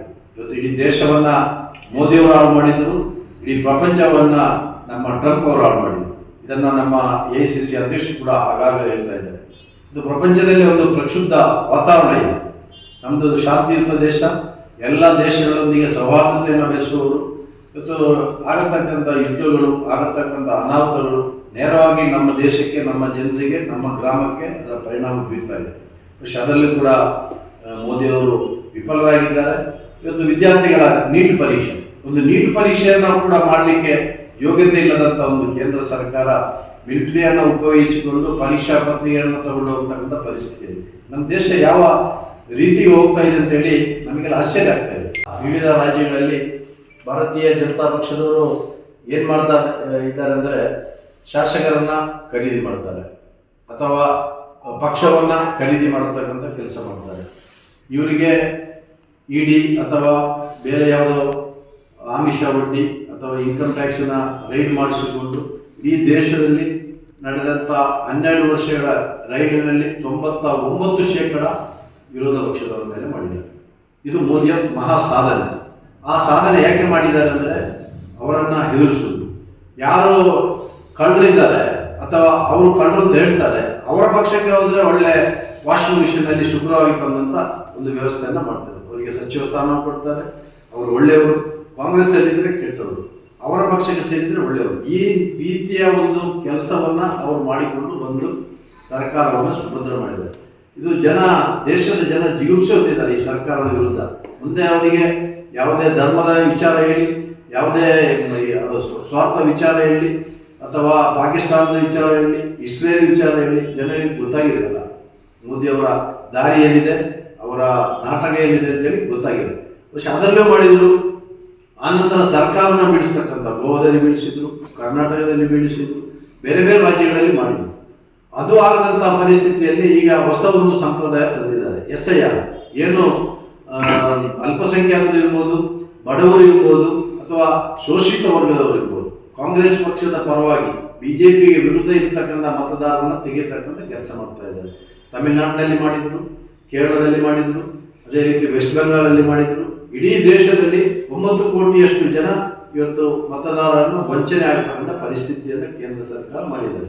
150 ಕೋಟಿ ಜನ ಇರ್ತಕ್ಕಂಥ ನಮ್ಮ ದೇಶದಲ್ಲಿ ಮೊನ್ನೆ ಸುಪ್ರೀಂ ಕೋರ್ಟ್ ಕೂಡ ಹೇಳ್ತದೆ, ಸರ್ಕಾರ ಹೇಳ್ತದೆ, ಆಧಾರ್ ಕಾರ್ಡು ನಮ್ಮ ದೇಶದ ನಾಗರಿಕ ಅಂತ ಹೇಳುವಂತ ಹಕ್ಕಲ್ಲ, ಪಾಸ್ಪೋರ್ಟ್ ಅಲ್ಲ, ರೇಷನ್ ಕಾರ್ಡ್ ಅಲ್ಲ. ಈ ದೇಶದಲ್ಲಿರ್ತಕ್ಕಂಥ 150 ಜನರ ಆಧಾರ ಗುರುತು ಯಾವುದು? ನಾವು ಈ ದೇಶದ ಪ್ರಜೆ ಅಂತೇಳಿ ಹೇಗೆ ತೋರಿಸುದು? ಕೇಂದ್ರ ಸರ್ಕಾರ ಸ್ಪಷ್ಟನೆ ಕೊಟ್ಟು, ರೇಷನ್ ಕಾರ್ಡ್ ಅಲ್ಲ, ವೋಟರ್ ID ಅಲ್ಲ, ಆಧಾರ್ ಅಲ್ಲ, ಪಾಸ್ಪೋರ್ಟ್ ಅಲ್ಲ. ನಾವೆಲ್ಲ ಮುಂಚೆ ಪಾಸ್ಪೋರ್ಟ್ ಇದ್ರೆ ನಾವು ಈ ದೇಶದ ಪ್ರಜೆ ಅಂತ ಹೇಳಿ ತಿಳ್ಕೊಂಡಿದ್ದೇವೆ. ಇವತ್ತು ನಾವು ನಮ್ಮನ್ನೇ ಪ್ರಶ್ನಿಸ್ತಕ್ಕಂಥ ಒಂದು ಪರಿಸ್ಥಿತಿ ಆಗಿದೆ. ಯಾವ ರೀತಿಯಲ್ಲಿ ಈ ದೇಶ ಹೋಗ್ತಾ ಇದೆ, ಏನು ಐಡೆಂಟಿ ಕಾರ್ಡ್ ಕೊಡ್ತಾರೆ ಅವರು? SIR ಅಂತ ಹೇಳಿ ಬಂದು SIR ಅನ್ನ ಒಂದು ರೀತಿಯಲ್ಲಿ ಕೆಲವರನ್ನ ಹೊರದಬ್ಬತಕ್ಕಂಥ ಕೆಲಸ. ಈ SIR ಮುಖಾಂತರ ಏನು ಜನರು ನಮ್ಮ ದೇಶದಲ್ಲಿರ್ತಕ್ಕಂಥ ತಲಾಂತರದಿಂದ ಬಂದಿರತಕ್ಕಂಥ ಜನರನ್ನ ತೊಂದರೆ ಮಾಡ್ತಕ್ಕಂಥದ್ದು. 2002ರ ಮತದಾರರ ಪಟ್ಟಿಯನ್ನು ತರಬೇಕು, ರೇಷನ್ ಕಾರ್ಡಲ್ಲಿ ಹೆಸರು ಚೇಂಜ್ ಇರ್ತದೆ, ಸಣ್ಣ ಸ್ಪೆಲ್ಲಿಂಗ್ ಮಿಸ್ಟೇಕ್ ಇದ್ರೆ ಆಗಲ್ಲ, ಅಥವಾ ಆಧಾರಲ್ಲಿ ಒಂದು ಸಣ್ಣ ಮಿಸ್ಟೇಕ್ಗಳಿದೆ. ಮಾನವ ಸಹಜ ಕ್ರಿಯೆಯಲ್ಲಿ ಆಗತಕ್ಕಂಥ ಆ ಒಂದು ಮಿಸ್ಟೇಕನ್ನು ಕೂಡ ಮತದಾನ ಹಕ್ಕನ್ನು ಕಸಿರ್ತಕ್ಕಂಥ ಕೆಲಸವನ್ನು ಮಾಡಿ ಇಡೀ ರಾಜ್ಯದ ಮತ್ತು ದೇಶದ ಜನರನ್ನ ಒಂದು ಕತ್ತಲೆ ದುಡ್ತಕ್ಕಂಥ ಕೆಲಸವನ್ನು ಕೂಡ SIR ಮುಖಾಂತರ ಕೇಂದ್ರ ಸರ್ಕಾರ ಮಾಡ್ತಾ ಇದೆ. ಪ್ರತಿಯೊಂದು ಅವರ ಕೈಗೊಂಬೆ. ಇವತ್ತು ಕಾನೂನು ಇಲಾಖೆಗೆ ಹೋದ್ರು ಕೂಡ ಅವರಿಗೆ ಬೇಕಾದವರು ನೇಮಕ ಮಾಡ್ತಾರೆ. ಯಾರು ಜಡ್ಜ್ಮೆಂಟ್ ಕೊಟ್ಟು ಅವರಿಗೆ ಬೇಕಾದ ಜಡ್ಜ್ಮೆಂಟ್ ಕೊಟ್ಟರೆ ಮರುದಿನ ಉಪರಾಷ್ಟ್ರಪತಿಯೋ ಅಥವಾ ರಾಜ್ಯಪಾಲರು ಅಥವಾ ಉನ್ನತ ಹುದ್ದೆ ಕೊಡ್ತಕ್ಕಂಥ ಒಂದು ವ್ಯವಸ್ಥೆ ಆಗ್ತಾ ಇದೆ. ಇವತ್ತು ಚುನಾವಣಾ ಆಯುಕ್ತರು ಕೂಡ ಅವರ ಕೈಗೊಂಬೆಯಾಗಿದೆ. ಪ್ರತಿಯೊಂದು ಕೂಡ ಅವರ ಕೈಗೊಂಬೆಯಾಗಿ ಬಹುಶಃ ಏನು ಅವರ ಕಟ್ಟಪಣೆ ಇದೆ ಅದನ್ನು ಅನುಸರಿಸತಕ್ಕಂಥ ಒಂದು ಕೆಲಸ ಮಾಡ್ತಾ ಇದೆ. ಇದಕ್ಕೆ ಕೇರಳ ರಾಜ್ಯದಲ್ಲಿ ಸಮರ್ಪಕವಾಗಿ SIR ಅನ್ನ ಎಲ್ಲ ಪಕ್ಷದವರು, ಅಲ್ಲಿ ಕೇಡರ್ ಸಿಸ್ಟಮ್ ಇರುವುದರಿಂದ ಸಮರ್ಪಕವಾಗಿ ಆಗಿದೆ. ನಮ್ಮ ರಾಜ್ಯದಲ್ಲೂ ಕೂಡ ಕಾಂಗ್ರೆಸ್ ಪಕ್ಷ ನಮ್ಮ ಬ್ಲಾಕ್ ಅಧ್ಯಕ್ಷರಿಂದ ಹಿಡಿದು ಗ್ರಾಮಕ್ಕೆ ಹೋಗಿ ಜಿಲ್ಲಾಧ್ಯಕ್ಷರು, ರಾಜ್ಯದ ನೂತನ ಅಧ್ಯಕ್ಷರಾದಂಥ ಹರಿಪ್ರಸಾದ್ ಅವರು ಕೂಡ ಮೊನ್ನೆ SIR ಬಗ್ಗೆ ವಿಶೇಷ ತರಬೇತಿಯನ್ನು ಕೊಟ್ಟಿದ್ದಾರೆ. ನಾವೆಲ್ಲ ಹೊಣತೊಟ್ಟು ಯಾರ ಒಬ್ಬನ ಮತವನ್ನ ಕಸಿದುಕೊಳ್ಳದ ರೀತಿಯಲ್ಲಿ ಪ್ರತಿಯೊಬ್ಬನ ಮತದಾರನ ಆ ಪಟ್ಟಿಯಲ್ಲಿ ಹೆಸರನ್ನ ಸೇರ್ಪಡೆ ಮಾಡಿಸ್ತಕ್ಕಂಥ ಕೆಲಸಕ್ಕೆ ಅತ್ಯಂತ ಜಾಗರೂಕತೆಯಾಗಿ ನಾಗರಿಕರು ಕೂಡ ಇದಕ್ಕೆ ಕೈ ಜೋಡಿಸಬೇಕು ಅಂತ ಈ ಸಂದರ್ಭದಲ್ಲಿ ಕೇಳಿದ್ದೇನೆ. ನ್ಯೂಸ್ ಸಂಗಮಕ್ಕಾಗಿ ರವಿಕುಮಾರ್, ವಿರಾಜಪೇಟೆ. KR-ಪೇಟೆ ತಾಲೂಕಿನ ಬಿಜೆಪಿ ಕಾರ್ಯಕರ್ತರ ಚುನಾವಣಾ ಆಯೋಗ ವಿಶೇಷ ಸಭೆಯು ಶ್ರೀ ನಂಜಮ್ಮ ಮುದ್ದೇಗೌಡ ಕಲ್ಯಾಣ ಮಂಟಪದಲ್ಲಿ ನಡೆಯಿತು. ಕೆಆರ್ಪೇಟೆ ಪಟ್ಟಣದ 2028 ವಿಧಾನಸಭಾ ಚುನಾವಣೆಗೆ ಸಜ್ಜಾಗುವ ನಿಟ್ಟಿನಲ್ಲಿ ಭಾರತೀಯ ಚುನಾವಣಾ ಆಯೋಗ ಆರಂಭಿಸಿರುವ ಮತದಾರರ ಪಟ್ಟಿ ವಿಶೇಷ ಸಂಕ್ಷಿಪ್ತ ಪರಿಷ್ಕರಣೆ ಕಾರ್ಯವನ್ನು ಯಶಸ್ವಿಗೊಳಿಸಲು ಕೆಆರ್ಪೇಟೆ ತಾಲೂಕು ಬಿಜೆಪಿ ಕಾರ್ಯಕರ್ತರ ವಿಶೇಷ ಸಭೆಯು ಇಂದು ಪಟ್ಟಣದ ಶ್ರೀ ನಂಜಮ್ಮ ಮುದ್ದೇಗೌಡ ಕಲ್ಯಾಣ ಮಂಟಪದಲ್ಲಿ ಮಾಜಿ ಸಚಿವರಾದ ಡಾಕ್ಟರ್ ನಾರಾಯಣಗೌಡರ ನೇತೃತ್ವದಲ್ಲಿ ನಡೆಯಿತು. ಸಭೆ ಉದ್ಘಾಟಿಸಿ ಮಾತನಾಡಿದ ಬಿಜೆಪಿ ರಾಜ್ಯ ಉಪಾಧ್ಯಕ್ಷ ಪ್ರೀತಂ ಗೌಡ, ಮಂಡ್ಯದ ಕೆಆರ್ಪೇಟೆಗೆ ಬಂದು ಯಾರೇ ಏನೇ ಹೇಳಲಿ, ಮುಂಬರುವ ವಿಧಾನಸಭಾ ಚುನಾವಣೆಯಲ್ಲಿ ಮಂಡ್ಯ ಜಿಲ್ಲೆಯಲ್ಲಿ ಬಿಜೆಪಿ ಜೆಡಿಎಸ್ ಮೈತ್ರಿಯಲ್ಲಿ ನಮ್ಮ ಪಕ್ಷದ ಕನಿಷ್ಠ 3 ಅಭ್ಯರ್ಥಿಗಳು ಸ್ಪರ್ಧಿಸುತ್ತಾರೆ ಎಂದರು. ಗ್ರಾಮ ಪಂಚಾಯಿತಿ, ತಾಲೂಕು ಪಂಚಾಯಿತಿ ಚುನಾವಣೆಗೆ ಸಿದ್ಧರಾಗುವ ನಿಟ್ಟಿನಲ್ಲಿ ಸಂಘಟನೆಗೊಳ್ಳಿ ಎಂದು ಕರೆ ನೀಡಿದರು. ರಾಜ್ಯದ ಮಾಜಿ ಸಚಿವ ಕೊಳ್ಳೇಗಾಲ ಎನ್ ಮಹೇಶ್ ಮಾತನಾಡಿದರು. ಸಭೆಯ ನೇತೃತ್ವ ವಹಿಸಿ ಮಾತನಾಡಿದ ರಾಜ್ಯದ ಮಾಜಿ ಸಚಿವ ಡಾಕ್ಟರ್ ನಾರಾಯಣಗೌಡ, ನಾನು ರಾಜೀನಾಮೆ ಕೊಟ್ಟಿದ್ದು ನನ್ನ ಕ್ಷೇತ್ರದ ಅಭಿವೃದ್ಧಿಗಾಗಿ ಎಂದರು. ಕಾರ್ಯಕ್ರಮದಲ್ಲಿ ರಾಜ್ಯ ಕುರಿ ಮತ್ತು ಉಣ್ಣೆ ಅಭಿವೃದ್ಧಿ ನಿಗಮದ ಮಾಜಿ ಅಧ್ಯಕ್ಷ ಶರಣು ತಳ್ಳಿಕೇರಿ, ಎಸ್ಐಆರ್ ಬಿಜೆಪಿ ರಾಜ್ಯ ಸಂಯೋಜಕ ಎಸ್ ದತ್ತಾತ್ರೇಯ, ಅಶ್ವಿನಿ ಶಂಕರ್, ಸ್ವಾಮಿ ಮರಳಾಪುರ, ಇಸಿ ನಿಂಗರಾಜೇಗೌಡ, ಮಂಡ್ಯ ಜಿಲ್ಲಾ ಬಿಜೆಪಿ ಪ್ರಧಾನ ಕಾರ್ಯದರ್ಶಿ ಆನಂದ್, ಮೂಡ ಅಧ್ಯಕ್ಷ ಕೆ ಶ್ರೀನಿವಾಸ್, ಜಿಲ್ಲಾ ಉಪಾಧ್ಯಕ್ಷ K S Prabhakar, K G Thammanna, taluk BJP ಅಧ್ಯಕ್ಷ ಸಾರಂಗಿ ನಾಗಣ್ಣ, ಪ್ರಧಾನ ಕಾರ್ಯದರ್ಶಿ ಚೌಕನಹಳ್ಳಿ ಪ್ರಕಾಶ್ ಸೇರಿದಂತೆ ನೂರಾರು ಬಿಜೆಪಿ ಮುಖಂಡರು, ಕಾರ್ಯಕರ್ತರು ಹಾಜರಿದ್ದರು. ಇವತ್ತು ಬಂದಿರೋಂಥದ್ದು ನಾವು ಇನ್ನು 3 ತಿಂಗಳಲ್ಲಿ ಬರುವಂತ ಗ್ರಾಮ ಪಂಚಾಯತಿ, ಜಿಲ್ಲಾ ಪಂಚಾಯತಿ, ತಾಲೂಕ್ ಪಂಚಾಯತಿ ಜೊತೆಯಾಗಿ ಪಟ್ಟಣ ಪಂಚಾಯತಿ, ಪುರಸಭೆ ನಮ್ದು ಪುರಸಭೆ ಚುನಾವಣೆ ನಂತರದ 2 ವರ್ಷಗಳಲ್ಲಿ ವಿಧಾನಸಭಾ ಚುನಾವಣೆ ನಮ್ಮ ಕಣ್ಮುಂದೆ ಇದೆ. ಕಳೆದ ಚುನಾವಣೆಯಲ್ಲಿ ನಾರಾಯಣಗೌಡರು ಸೇರಿದಂತೆ, ನಿಮ್ ಪ್ರೀತಂ ಗೌಡ ಸೇರಿದಂತೆ ಅನೇಕರ ಸೋಲಾಯ್ತು. ಸೋಲಿಗೆ ಅನೇಕ ಕಾರಣಗಳಿರುತ್ತೆ. ರಾಜಕಾರಣದಲ್ಲಿ ಸೋಲು ಗೆಲುವು ಇಲ್ಲದೆ ನಾವೇ ಗೆಲ್ತಾ ಹೋದ್ರು ನಮಗೆ ಆನೆ ಚೈನ್ ಹಾಕಿ ಕಟ್ಟಾಕ್ಬೇಕು, ಯಾರನ್ನು ಹಿಡಿಯಕ್ಕಾಗಲ್ಲ. ಸೋಲು ಗೆಲುವು ಎಲ್ಲ ಸಾಮಾನ್ಯ. ಆದ್ರೆ ಸೋತ್ವಿ ಅಂತ ಮನೇಲಿ ಕೂರಬಾರ್ದು, ಗೆದ್ವಿ ಅಂತೇಳಿ ಆಕಾಶದಲ್ಲಿ ಇರಬಾರ್ದು. ಎರಡನ್ನೂ ಸಮಾನ ಸ್ಥಿತಿಯಿಂದ ತಗೊಳ್ಬೇಕು. ಈಗ 3 ವರ್ಷ ಆಯ್ತು, ಗೆದ್ದಂತವ್ರಿಗೆ ಅವಕಾಶ ಕೊಟ್ಟಿದ್ರು ಜನ, ನಾವು ಎಲ್ಲ ಅವ್ರಿಗೂ ಅವಕಾಶ ಮಾಡಿಕೊಟ್ಟಿದ್ವಿ, ಕೆಲಸ ಮಾಡಿದ್ವಿ. ಹಂಗಂತ ಮುಂದಿನ 2 ವರ್ಷ ಹಂಗೆ ಕೂರ್ಬೇಕಾ? ನಾವು ಚುನಾವಣೆಗೆ ತಾಲೀಮ್ ಶುರು ಮಾಡಬೇಕು ಅಂದ್ರೆ ಯಾವ್ದಾದ್ರು ಒಂದು ಕೆಲಸ ನಮಗೆ ಪರಿಪಕ್ವವಾಗಿರೋಂಥ ಸಿಗ್ಬೇಕು. ಅದು ಸಿಕ್ಕಿರೋಂಥದ್ದು ಯಾವುದು ಅಂತ ಹೇಳಿದ್ರೆ SIR ನಮ್ಮ ಮತದಾರರ ಪಟ್ಟಿ ಪರಿಷ್ಕರಣೆಯ ಜೊತೆಯಾಗಿ ಮನೆಯಂತ ಕಾರ್ಯಕರ್ತರು, ಮುಖಂಡರನ್ನ ಮನೆಯಿಂದ ಬೀದಿಗೆ ತೆಗೆದುಕೊಂಡು ಬಂದು ಮುಂದೆ ನಡೆಯುವಂತ ಸ್ಥಳೀಯ ಸಂಸ್ಥೆ, ಗ್ರಾಮ ಪಂಚಾಯತಿಯಿಂದ ಹಿಡಿದು MLA ಚುನಾವಣೆವರೆಗೆ ಭಾರತೀಯ ಜನತಾ ಪಾರ್ಟಿಯನ್ನ ಮತ್ತೊಮ್ಮೆ ಅಧಿಕಾರಕ್ಕೆ ತರೋದಕ್ಕೆ ಸರ್ವಸನ್ನದ್ಧವಾಗಿದ್ದೀವಿ ಅಂತ ಹೇಳಲಿಕ್ಕೆ ನಾವು ಇವತ್ತಿಲ್ಲಿ ಬಂದು ಕೂತಿರೋದು ಅಂತ ಹೇಳಿ ಭಾವಿಸ್ತೀನಿ. ನಿಮ್ಮೆಲ್ಲರಿಗೂ ವಿನಂತಿ ಮಾಡೋದಿಷ್ಟೇನೆ, SIR ಬಗ್ಗೆ ಮಾತನಾಡ್ತಾರೆ, ಅದರಲ್ಲಿ ತಜ್ಞರಾಗಿ ದತ್ತಣ್ಣ ಇದ್ದಾರೆ, ಅಶ್ವಿನಿ ಅಕ್ಕ ಇದ್ದಾರೆ, ನಾನು ಮಾತಾಡಕ್ ಹೋಗೋದಿಲ್ಲ. ಆದ್ರೆ ಕೆಆರ್ಪೇಟೆ ಚುನಾವಣೆ, ಮುಂದೆ ನಡೆಯುವಂತ ಸ್ಥಳೀಯ ಸಂಸ್ಥೆ ಇರ್ಬೋದು, ವಿಧಾನಸಭಾ ಚುನಾವಣೆ ಇರ್ಬೋದು, ನಿಮ್ಮೆಲ್ಲರೂ ತಲೆಯಲ್ಲಿ ಇರುತ್ತೆ ಆ ಟಿಕೆಟ್ ಅವ್ರಿಗಾಗುತ್ತೆ, ಈ ಟಿಕೆಟ್ ಅವ್ರಿಗಾಗುತ್ತೆ ಅಂತ. ಯಾವ ಟಿಕೆಟ್ ಯಾರಿಗೂ ಅಲ್ಲ. ಮಂಡ್ಯದ ಕನಿಷ್ಠ 2 ರಿಂದ 3 ಮೈತ್ರಿ ಆದ್ರೂ ಕೂಡ ಭಾರತೀಯ ಜನತಾ ಪಾರ್ಟಿ ಸಿಗುತ್ತೆ. ಅದ್ರ ಮೊದಲನೇ ಟಿಕೆಟ್ ಕೆಆರ್ಪೇಟೆ, ಯಾಕಂದ್ರೆ ಗೆದ್ದು ಮಂತ್ರಿ ಆದವ್ರನ್ನ ಬಿಟ್ಟು ಬೇರೆ ಟಿಕೆಟ್ ಬಂದ್ರೆ ಸಾಲಲ್ಲ. ಇನ್ನೊಂದು ಡಿಕೆ ಅಂದ್ರೆ DK ಶಿವಕುಮಾರ್, ಡಿಕೆ ಅಂದ್ರೆ ರಾಜ್ಯದ ಅಧ್ಯಕ್ಷ, ಕಾಂಗ್ರೆಸ್ ಅಧ್ಯಕ್ಷ ಅಂತ ಯಾರಾದ್ರು. ಹಾಗೇನೆ ಇನ್ನೊಬ್ಬ ನಮ್ಮ ಕಾರ್ಯಕರ್ತರನ್ನ ಮೋದಿ ಅವ್ರನ್ನ ಬಗ್ಗೆ ಮಾತಾಡಿದ್ರೆ ಅವ್ನು ತಿಂದಿದ್ದು ಹೊರಗಲ್ಲ. ಯಾರು ಅವರ ದೌರ್ಜನ್ಯಗಳನ್ನ ಹತ್ತಿಕ್ಲಿಕ್ಕೆ, ನಮ್ಮ ಕಾರ್ಯಕರ್ತರು ರಕ್ಷಣೆ ಮಾಡಲಿಕ್ಕೆ ಇನ್ನೊಬ್ಬ ನಮ್ಮ ಪಾರ್ಟಿಯ ನೇತಾರಿದ್ದಾರೆ. ಯಾರು? ಏಕೆ ಗೊತ್ತದ ನಿಮ್ಗೆ? ಅಮಿತ್ ಕಾಗ ಡೆಲ್ಲಿಲಿದ್ದಾರೆ. ನೀವು ಯಾವ್ದು ತಲೆ ಕೆಡಿಸ್ಕೊಡಿ. 3 PK DK ಎಲ್ಲವನ್ನ ಹತ್ತಿರ್ತಕ್ಕಂಥ ಕೆಲಸ ನಮ್ಮ ಏಕೆ ಅವರು ಮಾಡ್ತಾರೆ.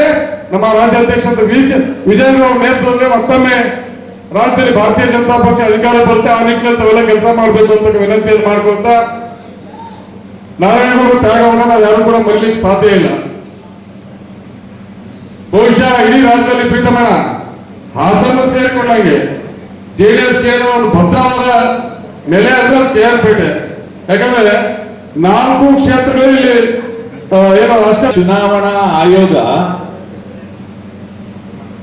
ಈ ತಿಂಗಳು 30ನೇ ತಾರೀಕಿಂದ SIR ಪ್ರಕ್ರಿಯೆಯನ್ನ ಪ್ರಾರಂಭ ಮಾಡ್ತಿದೆ. ಅದರ ಕ್ಯಾಲೆಂಡರ್ ಆಫ್ ಈವೆಂಟ್ಸ್ ಎಲ್ಲ ಫಿಕ್ಸ್ ಮಾಡಿ ಅಡ್ವರ್ಟೈಸ್ಮೆಂಟ್ ಕೊಟ್ಟಿದ್ದಾರೆ. ಈ SIR ಅಂದ್ರೆ ಸ್ಪೆಷಲ್ ಇಂಟೆನ್ಸಿವ್ ರಿವಿಷನ್. ಮತದಾರರ ಪಟ್ಟಿಯನ್ನ, ಈಗ ಹಾಲಿ ಇರ್ತಕ್ಕಂಥ ಮತದಾರರ ಪಟ್ಟಿಯನ್ನ ಸಮಗ್ರವಾಗಿ ಪುನರ್ ಪರಿಶೀಲನೆ ಮಾಡಿ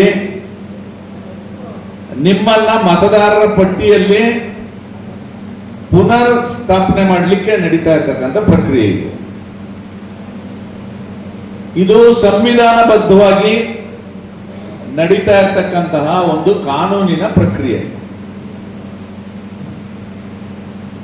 ಕಾಂಗ್ರೆಸ್ ಪಕ್ಷದ ಗೆಳೆಯರು, ಮುಖಂಡರುಗಳು ಮತ್ತು ಕಾಂಗ್ರೆಸ್ ಪ್ರಣೀತ ಬುದ್ಧಿಜೀವಿಗಳು, ಸಾಹಿತಿಗಳು, ಪ್ರಗತಿಪರರು ಈ SIR ನ ಯಾಕೆ ತಂದಿದ್ದಾರೆ ಅಂದ್ರೆ, ಬಡವರು, ದಲಿತರು, ಅಲ್ಪಸಂಖ್ಯಾತರ ಮತಗಳನ್ನ ಕಟ್ ಮಾಡಿ ಪ್ರಜಾಪ್ರಭುತ್ವವನ್ನ, ಸಂವಿಧಾನವನ್ನ ದಮನ ಮಾಡಲಿಕ್ಕೆ ತಂದಿರತಕ್ಕಂಥ ಕೆಲಸ ಇದು ಅಂತ ಕಾಂಗ್ರೆಸ್ನವರು ಮಾತಾಡ್ತಾ ಇದ್ದಾರೆ. ಚುನಾವಣೆಯ ಟೈಮ್ನಲ್ಲಿ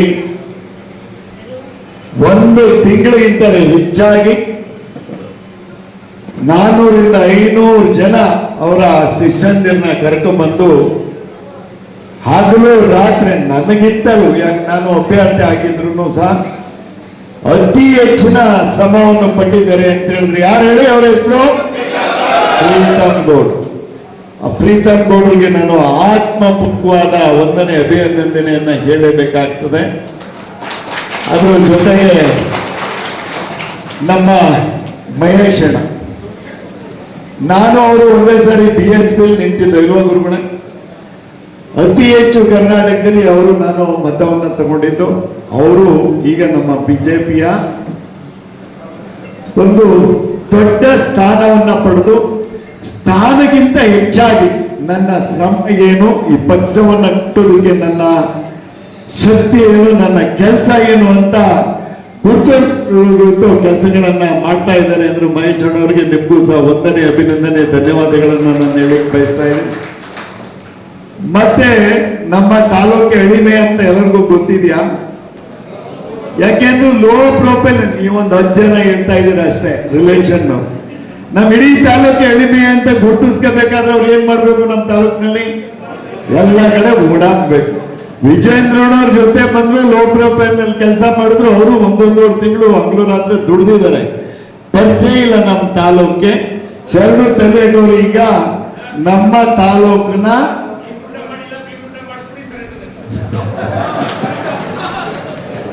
ಬಂದ್ರು ನೋಡಿ. ನ್ಯೂಸ್ ಸಂಗಮಕ್ಕಾಗಿ doctor KR Neelakantha, KR Pete. ಕಾರ್ಕಳದಲ್ಲಿ ವಿಕಾಸ ಸೇವಾ ಸಂಸ್ಥೆಯ ನೇತೃತ್ವದಲ್ಲಿ ಬೃಹತ್ ಉದ್ಯೋಗ ಮೇಳ ಆಯೋಜಿಸಲಾಗಿದೆ ಎಂದು ಶಾಸಕ ಬಿ ಸುನಿಲ್ ಕುಮಾರ್ ಗೋಷ್ಠಿಯಲ್ಲಿ ತಿಳಿಸಿದ್ದಾರೆ. ವಿಕಾಸ ಸೇವಾ ಸಂಸ್ಥೆಯ ನೇತೃತ್ವದಲ್ಲಿ ಕಾರ್ಕಳದಲ್ಲಿ ಜುಲೈ 9ರಂದು ಬೃಹತ್ ಉದ್ಯೋಗ ಮೇಳ ವಿಕಾಸ ಉದ್ಯೋಗ ಸೇತು ಕಾರ್ಯಕ್ರಮದಡಿ ಆಯೋಜಿಸಲಾಗಿದೆ ಎಂದು ಶಾಸಕ ವಿ ಸುನಿಲ್ ಕುಮಾರ್ ಹೇಳಿದರು. ಮಂಗಳವಾರ ವಿಕಾಸ ಕಚೇರಿಯಲ್ಲಿ ನಡೆದ ಪತ್ರಿಕಾಗೋಷ್ಠಿಯಲ್ಲಿ ಮಾತನಾಡಿದ ಅವರು, ಯುವಕರಿಗೆ ಉದ್ಯೋಗ ಅವಕಾಶ ಕಲ್ಪಿಸುವ ನಿಟ್ಟಿನಲ್ಲಿ 5-6 ವರ್ಷಗಳ ಹಿಂದೆ ಕಾರ್ಕಳದಲ್ಲಿ ಇಂತಹ ಉದ್ಯೋಗ ಮೇಳಗಳನ್ನು ಯಶಸ್ವಿಯಾಗಿ ನಡೆಸಲಾಗಿತ್ತು. ಅಂದು 100ಕ್ಕೂ ಹೆಚ್ಚು ಕಂಪನಿಗಳು ಭಾಗವಹಿಸಿ ಸುಮಾರು 500 ವಿದ್ಯಾರ್ಥಿಗಳಿಗೆ ವಿಕಾಸ ಸಂಸ್ಥೆ ನೆರವಾಗಿತ್ತು. ಆದರೆ ಈ ಬಾರಿ ಸ್ವಲ್ಪ ವಿಭಿನ್ನವಾಗಿ ಹಾಗೂ ಹೆಚ್ಚು ಪರಿಣಾಮಕಾರಿಯಾಗಿ ಮೇಳವನ್ನು ರೂಪಿಸಲಾಗಿದೆ ಎಂದರು. ನೇರ ಸಂದರ್ಶನ ಮೂಲಕ 400ಕ್ಕೂ ಹೆಚ್ಚು ಜನರಿಗೆ ಉದ್ಯೋಗದ ನಿರೀಕ್ಷೆ. ಈ ಬಾರಿಯ ಉದ್ಯೋಗ ಮೇಳದಲ್ಲಿ ಪ್ರಮುಖ 20 ಕಂಪನಿಗಳನ್ನು ಆಯ್ಕೆ ಮಾಡಲಾಗಿದೆ. ಉದ್ಯೋಗ ದೊರೆಯುವ ಸಾಧ್ಯತೆ ಇದೆ ಎಂದು ಶಾಸಕರು ಆಶಯ ವ್ಯಕ್ತಪಡಿಸಿದರು. SSLC, PUC, IT ಹಾಗೂ ಪಾಲಿಟೆಕ್ನಿಕ್ ಪದವೀಧರರು ಭಾಗವಹಿಸುವ ಅಭ್ಯರ್ಥಿಗಳು ತಮ್ಮ ಎಲ್ಲಾ ಮೂಲ ದಾಖಲೆಗಳನ್ನು ತರಲು ಕೋರಲಾಗಿದೆ. ಗ್ರಾಮೀಣ ವಿದ್ಯಾರ್ಥಿಗಳಿಗೆ ಉಚಿತ ವಸತಿ. ಇದೇ ಸಂದರ್ಭದಲ್ಲಿ ಗ್ರಾಮೀಣ ಭಾಗದ ವಿದ್ಯಾರ್ಥಿಗಳಿಗಾಗಿ MNC ಕಂಪನಿಗಳ ಸಹಯೋಗದೊಂದಿಗೆ ವಿದ್ಯಾರ್ಥಿನಿಯರಿಗೆ ಉಚಿತ ವಸತಿ ಸೌಲಭ್ಯ ಒದಗಿಸಲಾಗುತ್ತಿದೆ ಎಂದು ಶಾಸಕರು ತಿಳಿಸಿದರು. ತಾಲೂಕಿನ ನಿರುದ್ಯೋಗಿ ಯುವಜನತೆ ಈ ಸುವರ್ಣ ಅವಕಾಶವನ್ನು ಸದುಪಯೋಗ ಪಡಿಸಿಕೊಳ್ಳಬೇಕು ಎಂದು ಸುನಿಲ್ ಕುಮಾರ್ ಮನವಿ ಮಾಡಿದ್ದಾರೆ. QR ಕೋಡ್ ಅನ್ನು ಕೊಟ್ಟಿದ್ದೇವೆ. ಆನ್ಲೈನಲ್ಲಿ ರಿಜಿಸ್ಟ್ರೇಷನ್ಗೆ ಅವಕಾಶ ಇದೆ. ಆನ್ಲೈನಲ್ಲಿ ರಿಜಿಸ್ಟರ್ ಮಾಡಬೇಕು. 9ನೇ ತಾರೀಕು ಸ್ವತಃ ಅವರೇ ಬಂದು ಸಂದರ್ಶನದಲ್ಲಿ ಭಾಗಿಯಾಗಬೇಕು. ಇದಿಷ್ಟು ಮಾಹಿತಿಯನ್ನು ಇವತ್ತು ನಾನು ಕೊಡ್ತಾ, ಮಂಗಳೂರು, ಉಡುಪಿ ಮತ್ತು ಬೆಂಗಳೂರಿನ 3 ಭಾಗಗಳಲ್ಲಿರುವಂಥ ಕಂಪನಿಗಳು ಇದಕ್ಕೆ ನಾವೀಗಾಗಲೇ ಜೋಡಿಸಿದ್ದೇವೆ. ಒಂದು ಒಳ್ಳೆಯ ಅವಕಾಶ ಇದರಲ್ಲಿ ಸಿಗ್ತಾ ಇದೆ.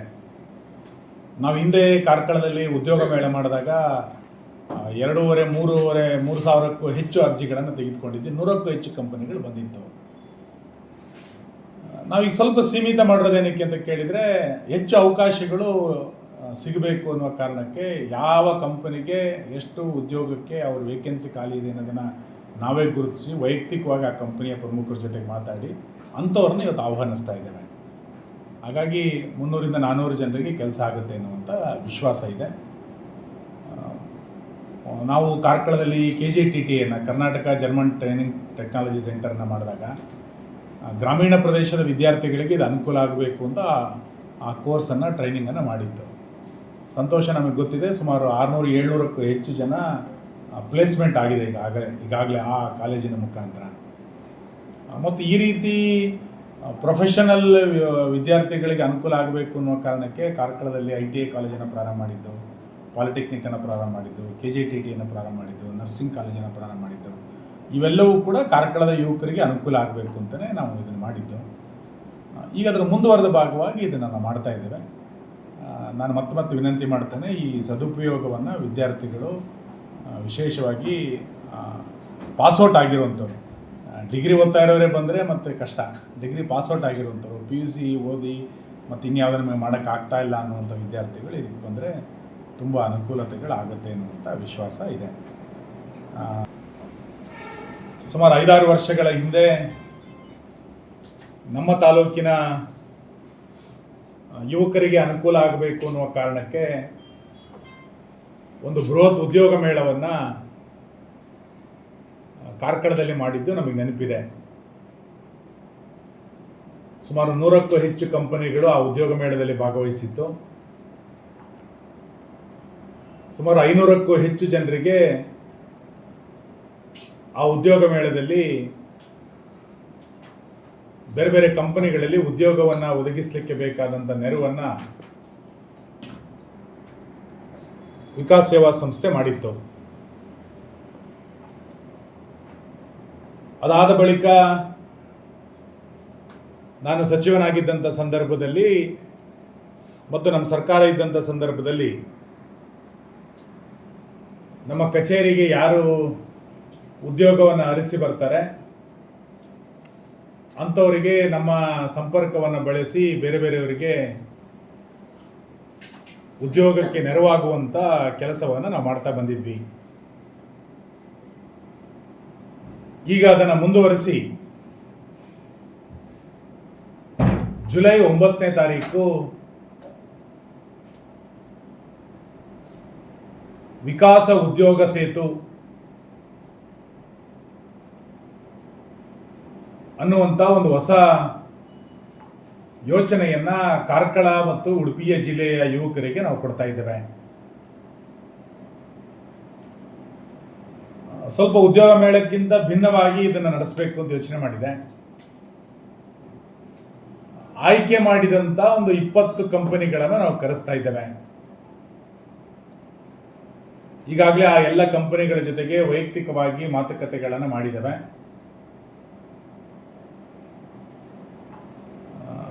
ವಿಶೇಷವಾಗಿ SLC, PUC, ಡಿಗ್ರಿ, ITI ಮತ್ತು ಪಾಲಿಟೆಕ್ನಿಕ್ ಈ ರೀತಿ ಗ್ರಾಮೀಣ ಪ್ರದೇಶದಲ್ಲಿರುವಂತಹ ಯುವಕರಿಗೆ ಉದ್ಯೋಗಕ್ಕೆ ಬೇಕಾದಂಥ ಒಂದು ನೆರವನ್ನು ಕಲ್ಪಿಸಿಕೊಡುವಂಥದ್ದು ಈ ಉದ್ಯೋಗ ಸೇತುವಿನ ಕಾರ್ಯ. ನೇರವಾಗಿ ಆ ಯುವಕರು ಯುವತಿಯರು 9ನೇ ತಾರೀಕಿನ ಸಂದರ್ಶನಕ್ಕೆ ಬರಬೇಕು, ಸಂದರ್ಶನದಲ್ಲಿ ಭಾಗಿಗಳಾಗಬೇಕು ಅನ್ನುವಂಥ ವಿನಂತಿಯನ್ನು ನಾನು ಮಾಡ್ತೇನೆ. ಇದರ ಸದುಪಯೋಗವನ್ನು ದೊಡ್ಡ ಪ್ರಮಾಣದಲ್ಲಿ ನಮ್ಮ ತಾಲೂಕಿನ ಜಿಲ್ಲೆಯ ಯುವಕರು ತೆಗೆದುಕೊಳ್ಬೇಕು ಅನ್ನುವಂಥ ವಿನಂತಿಯನ್ನು ಕೂಡ ನಾನು ಮಾಡ್ತೇನೆ. 1,000 ಅರ್ಜಿಗಳನ್ನು ನಾವು ಮಿತಿಗೊಳಿಸ್ತಾ ಇದ್ದೇವೆ.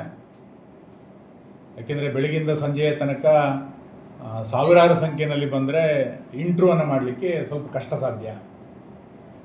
ಹಾಗಾಗಿ ಮೊದಲ ಬಂದಂಥ 1,000 ಅರ್ಜಿಗಳಿಗೆ ಆದ್ಯತೆ. ಅರ್ಜಿಯನ್ನು ಈಗಾಗಲೇ ನಾವು ಪೋರ್ಟಲಲ್ಲಿ ಲಿಂಕನ್ನು ಸಾರ್ವಜನಿಕವಾಗಿ ಪ್ರಕಟ ಮಾಡ್ತಾ ಇದ್ದೇವೆ. ಅದನ್ನು ಓಪನ್ ಮಾಡಿ ತಕ್ಷಣ ಪ್ರಾಥಮಿಕವಾದಂಥ ವಿಷಯಗಳನ್ನು ಅದಕ್ಕೆ ಕೊಟ್ಟು ಅದಕ್ಕೆ ನೋಂದಣಿಯನ್ನು ಮಾಡಬೇಕು. ನಂತರ 9ನೇ ತಾರೀಕು ಸಂದರ್ಶನದಲ್ಲಿ ಅವ್ರು ಭಾಗಿಯಾಗಬೇಕು ಅನ್ನುವಂಥ ವಿನಂತಿಯನ್ನು, ಅವಕಾಶವನ್ನು ಇದರಲ್ಲಿ ಕಲ್ಪಿಸಿಕೊಟ್ಟಿದೆ.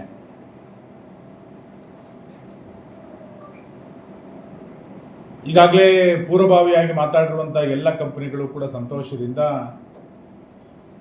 ನಮ್ಮ ತಾಲೂಕಿನ ಯುವಕರಿಗೆ ಯುವತಿಯರಿಗೆ ಉದ್ಯೋಗವನ್ನು ಕೊಡಲಿಕ್ಕೆ ಅವ್ರು ಮುಂದೆ ಬಂದಿದ್ದಾರೆ.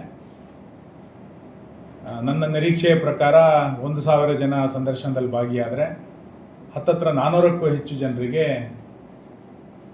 ಉದ್ಯೋಗ ಸಿಗಬಹುದು ಅನ್ನುವಂಥ ನಿರೀಕ್ಷೆಯನ್ನು ನಾವು ಇಟ್ಕೊಂಡಿದ್ದೇವೆ. ಕಂಪ್ನಿಯವ್ರ ಜೊತೆಗೆ ಮಾತುಕತೆಯನ್ನು ಮಾಡ್ತಾ ಇದ್ದೇವೆ. 9ನೇ ತಾರೀಕು ಬೆಳಿಗ್ಗೆ 9 ಗಂಟೆಯಿಂದ ಸಂಜೆ 5 ಗಂಟೆ ತನಕ ವಿಕಾಸ ಕಚೇರಿಯಲ್ಲೇ ಈ ಸಂದರ್ಶನ ನಡೆಯುತ್ತೆ. ಸಮಾಧಾನದಿಂದ ಎಲ್ಲ ಯುವಕ ಯುವತಿಯರು ಅಗತ್ಯ ದಾಖಲೆಗಳನ್ನು ಇಟ್ಟುಕೊಂಡು ಈ ಸಂದರ್ಶನದಲ್ಲಿ ಭಾಗಿಯಾಗಬೇಕು ಅನ್ನುವಂಥ ವಿನಂತಿಯನ್ನು ಮಾಡ್ತೇನೆ. ಮತ್ತು ಇದರ ಸದುಪಯೋಗವನ್ನು ಸಂಪೂರ್ಣವಾಗಿ ಯುವಕರು ಪಡ್ಕೊಳ್ಬೇಕು. ನ್ಯೂಸ್ ಸಂಗಮಕ್ಕಾಗಿ ಅರುಣ್ ಭಟ್, ಕಾರ್ಕಳ. ಕುಶಾಲನಗರ ತಾಲೂಕಿನ ಹೆಬ್ಬಾಲೆ ಸರ್ಕಾರಿ ಮಾದರಿ ಪ್ರಾಥಮಿಕ ಶಾಲಾ ಆವರಣದಲ್ಲಿ 20 ಲಕ್ಷ ವೆಚ್ಚದ ಕಾಮಗಾರಿಗೆ ಶಾಸಕರಾದ ಡಾಕ್ಟರ್ ಮಂತರಗೌಡರವರು ಗುದ್ದಲಿ ಪೂಜೆ ನೆರವೇರಿಸಿದರು. ಕುಶಾಲನಗರ ತಾಲೂಕಿನ ಹೆಬ್ಬಾಲೆ ಗ್ರಾಮ ಪಂಚಾಯಿತಿ ವ್ಯಾಪ್ತಿಯ ಪಟ್ಟಣದ ಸರ್ಕಾರಿ ಮಾದರಿ ಪ್ರಾಥಮಿಕ ಶಾಲೆಯ ಮೈದಾನದ ಆವರಣದಲ್ಲಿ 20 ಲಕ್ಷ ವೆಚ್ಚದ ಕಾಮಗಾರಿಗೆ ಮಡಿಕೇರಿ ಕ್ಷೇತ್ರದ ಶಾಸಕರಾದ ಡಾಕ್ಟರ್ ಮಂತರಗೌಡರು ಗುದ್ದಲಿ ಪೂಜೆ ನೆರವೇರಿಸಿದರು. ಶಾಲಾ ಆವರಣದಲ್ಲಿ ನಡೆಯುವ ಕಾರ್ಯಕ್ರಮಕ್ಕೆ ಆಗಮಿಸಿದ ಶಾಸಕರನ್ನ ಶಾಲಾ ಮಕ್ಕಳು ಪ್ರೀತಿಪೂರ್ವಕವಾಗಿ ಹೂಗುಚ್ಛ ನೀಡಿ ಬ್ಯಾಂಡ್ ಸೆಟ್ನೊಂದಿಗೆ ಸ್ವಾಗತಿಸಿದರು. ನಂತರ ಶಾಸಕರು 2026-27ನೇ ಸಾಲಿನಲ್ಲಿ ಪ್ರಾರಂಭಿಸಲಾದ ಎಲ್ಕೆಜಿ ಮತ್ತು ಯುಕೆಜಿ ತರಗತಿಗಳನ್ನ ಜ್ಯೋತಿ ಬೆಳಗಿಸುವ ಮೂಲಕ ಚಾಲನೆ ನೀಡಿ ಮಾತನಾಡಿದವರು, ದಾನಿಗಳಿಂದ ಮತ್ತು ಸರ್ಕಾರದಿಂದ ಬರುವ ಅನುದಾನದಿಂದಲೇ ತರಗತಿಗಳನ್ನು ನಿರ್ವಹಿಸಬೇಕು, ಪೋಷಕರಿಂದ ಹಣ ವಸೂಲಿ ಮಾಡಬಾರದು ಎಂದರು. ನಂತರ ಶಾಲಾ ಆವರಣದಲ್ಲಿ 20 ಲಕ್ಷ ವೆಚ್ಚದಲ್ಲಿ ನಿರ್ಮಾಣಗೊಳ್ಳಲಿರುವ ಗ್ಯಾಲರಿ ಮತ್ತು ರಂಗಮಂದಿರ ನಿರ್ಮಾಣಕ್ಕೆ ಗುದ್ದಲಿ ಪೂಜೆ ನೆರವೇರಿಸಿ ಮಾತನಾಡಿದವರು, 6ನೇ ಹೊಸಕೋಟೆ ಮತ್ತು ಹಳೆಕೋಟೆ ಗ್ರಾಮಕ್ಕೆ ಆದಷ್ಟು ಬೇಗನೆ ರಸ್ತೆ ದುರಸ್ತಿಪಡಿಸಲಾಗುವುದು ಎಂದರು. ಇದೇ ಸಂದರ್ಭ ಗ್ರಾಮಸ್ಥರು ತಮ್ಮ ಅಹವಾಲುಗಳನ್ನು ಮಂಡಿಸಿದರು. ಶಾಲಾ ಆವರಣದಲ್ಲಿ ಶಿಕ್ಷಣ ಇಲಾಖೆ ಮತ್ತು ತಾಲೂಕು ಪಂಚಾಯತ್ ವತಿಯಿಂದ ನರೇಗಾ ಯೋಜನೆಯಡಿ 5 ಲಕ್ಷದಲ್ಲಿ ನಿರ್ಮಾಣಗೊಂಡ ಗಂಡು ಮತ್ತು ಹೆಣ್ಣು ಮಕ್ಕಳ ಶೌಚಾಲಯವನ್ನ ಉದ್ಘಾಟಿಸಿ ಮಕ್ಕಳು ಸ್ವಚ್ಛತೆ ಕಾಪಾಡಿಕೊಂಡು ಶೌಚಾಲಯವನ್ನ ಬಳಸಬೇಕು ಎಂದರು. ನಂತರ ಮುಖ್ಯ ಶಿಕ್ಷಕರ ಕೊಠಡಿಯಲ್ಲಿ ನಡೆದ ಕಿರು ಕಾರ್ಯಕ್ರಮದಲ್ಲಿ ಶಾಲೆಯ ಮತ್ತು ಎಸ್ಟಿಎಂಸಿ ವತಿಯಿಂದ ಶಾಸಕರಾದ ಡಾಕ್ಟರ್ ಮಂತರಗೌಡ, ಕುಶಾಲನಗರ ತಾಲೂಕು ಗ್ಯಾರಂಟಿ ಅನುಷ್ಠಾನ ಸಮಿತಿ ಅಧ್ಯಕ್ಷರಾದ ವಿಪಿ ಶಶಿಧರ್ ಹಾಗೂ ಸೋಮವಾರಪೇಟೆ ತಾಲೂಕು ಕ್ಷೇತ್ರ ಶಿಕ್ಷಣಾಧಿಕಾರಿ ಕೃಷ್ಣಪ್ಪ ಅವರನ್ನ ಗೌರವಿಸಿ ಸನ್ಮಾನಿಸಲಾಯಿತು. ಇದೇ ಸಂದರ್ಭ ಎಸ್ಟಿಎಂಸಿ ಅಧ್ಯಕ್ಷರಾದ ಪ್ರದೀಪ್, ಶಾಲಾ ಮುಖ್ಯ ಶಿಕ್ಷಕರಾದ ವೆಂಕಟೇಶ್, ಹಾಲಿನ ಡೈರಿಯ ಅಧ್ಯಕ್ಷರಾದ ನಾರಾಯಣ, ಶಿಕ್ಷಕರಾದ ಬಬಿತಾ, ವಂಜಮ್ಮ, ಶಿವಾನಂದ, ರಮ್ಯಾ, ಪ್ರತಿಮಾ, ಆಯಾ ನೇತ್ರಾವತಿ, ಅಡುಗೆಯವರಾದ ವಿನೀತಾ, ಮಂಜಮ್ಮ, ಕಾಂಗ್ರೆಸ್ ಮುಖಂಡರು, ಗ್ರಾಮಸ್ಥರು, ಇಂಜಿನಿಯರ್, ಪಿಡಿಒ ರವಿಕುಮಾರ್ ಇನ್ನಿತರರು ಇದ್ದರು.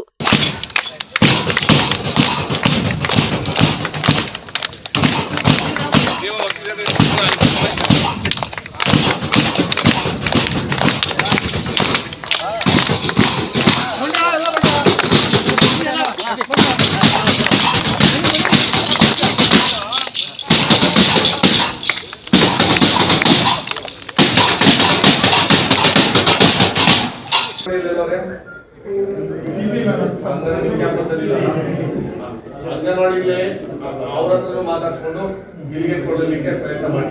ಆಮೇಲೆ ಫಸ್ಟ್ ಸ್ಟ್ಯಾಂಡರ್ಡ್ಗೆ ಇಲ್ಲೇ ಅಡ್ಮಿಷನ್ ಆಯ್ತದೆ. ಆಯ್ತಾ? ಚೆನ್ನಾಗಿ ಓದ್ತಾ ಪುಟ್ಟ? Very good. ಒಳ್ಳೆದಾಗಿ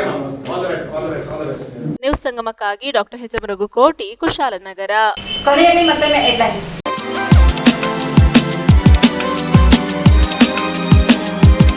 ಕುಶಾಲನಗರ ತಾಲೂಕಿನ ಹೆಬ್ಬಾಲೆ ಸರ್ಕಾರಿ ಮಾದರಿ ಪ್ರಾಥಮಿಕ ಶಾಲಾ ಆವರಣದಲ್ಲಿ 20 ಲಕ್ಷ ರು ವೆಚ್ಚದ ಕಾಮಗಾರಿಗೆ ಶಾಸಕರಾದ ಡಾಕ್ಟರ್ ಮಂತರಗೌಡರು ಗುದ್ದಲಿ ಪೂಜೆ ನೆರವೇರಿಸಿದರು. ಕಾರ್ಕಳದಲ್ಲಿ ವಿಕಾಸ ಸೇವಾ ಸಂಸ್ಥೆಯ ನೇತೃತ್ವದಲ್ಲಿ ಬೃಹತ್ ಉದ್ಯೋಗ ಮೇಳ ಆಯೋಜಿಸಲಾಗಿದೆ ಎಂದು ಶಾಸಕರಾದ ವಿ ಸುನಿಲ್ ಕುಮಾರ್ ಗೋಷ್ಠಿಯಲ್ಲಿ ತಿಳಿಸಿದ್ದಾರೆ. ಕುಶಾಲನಗರ ತಾಲೂಕಿನಲ್ಲಿ ಹಿಂದೂ ಸುರಕ್ಷಾ ಸಮಿತಿ ವತಿಯಿಂದ ಬೃಹತ್ ಜನಾಂದೋಲನ ಜಾಗೃತಿ ಜಾಥಾ ಹಮ್ಮಿಕೊಳ್ಳಲಾಗಿತ್ತು.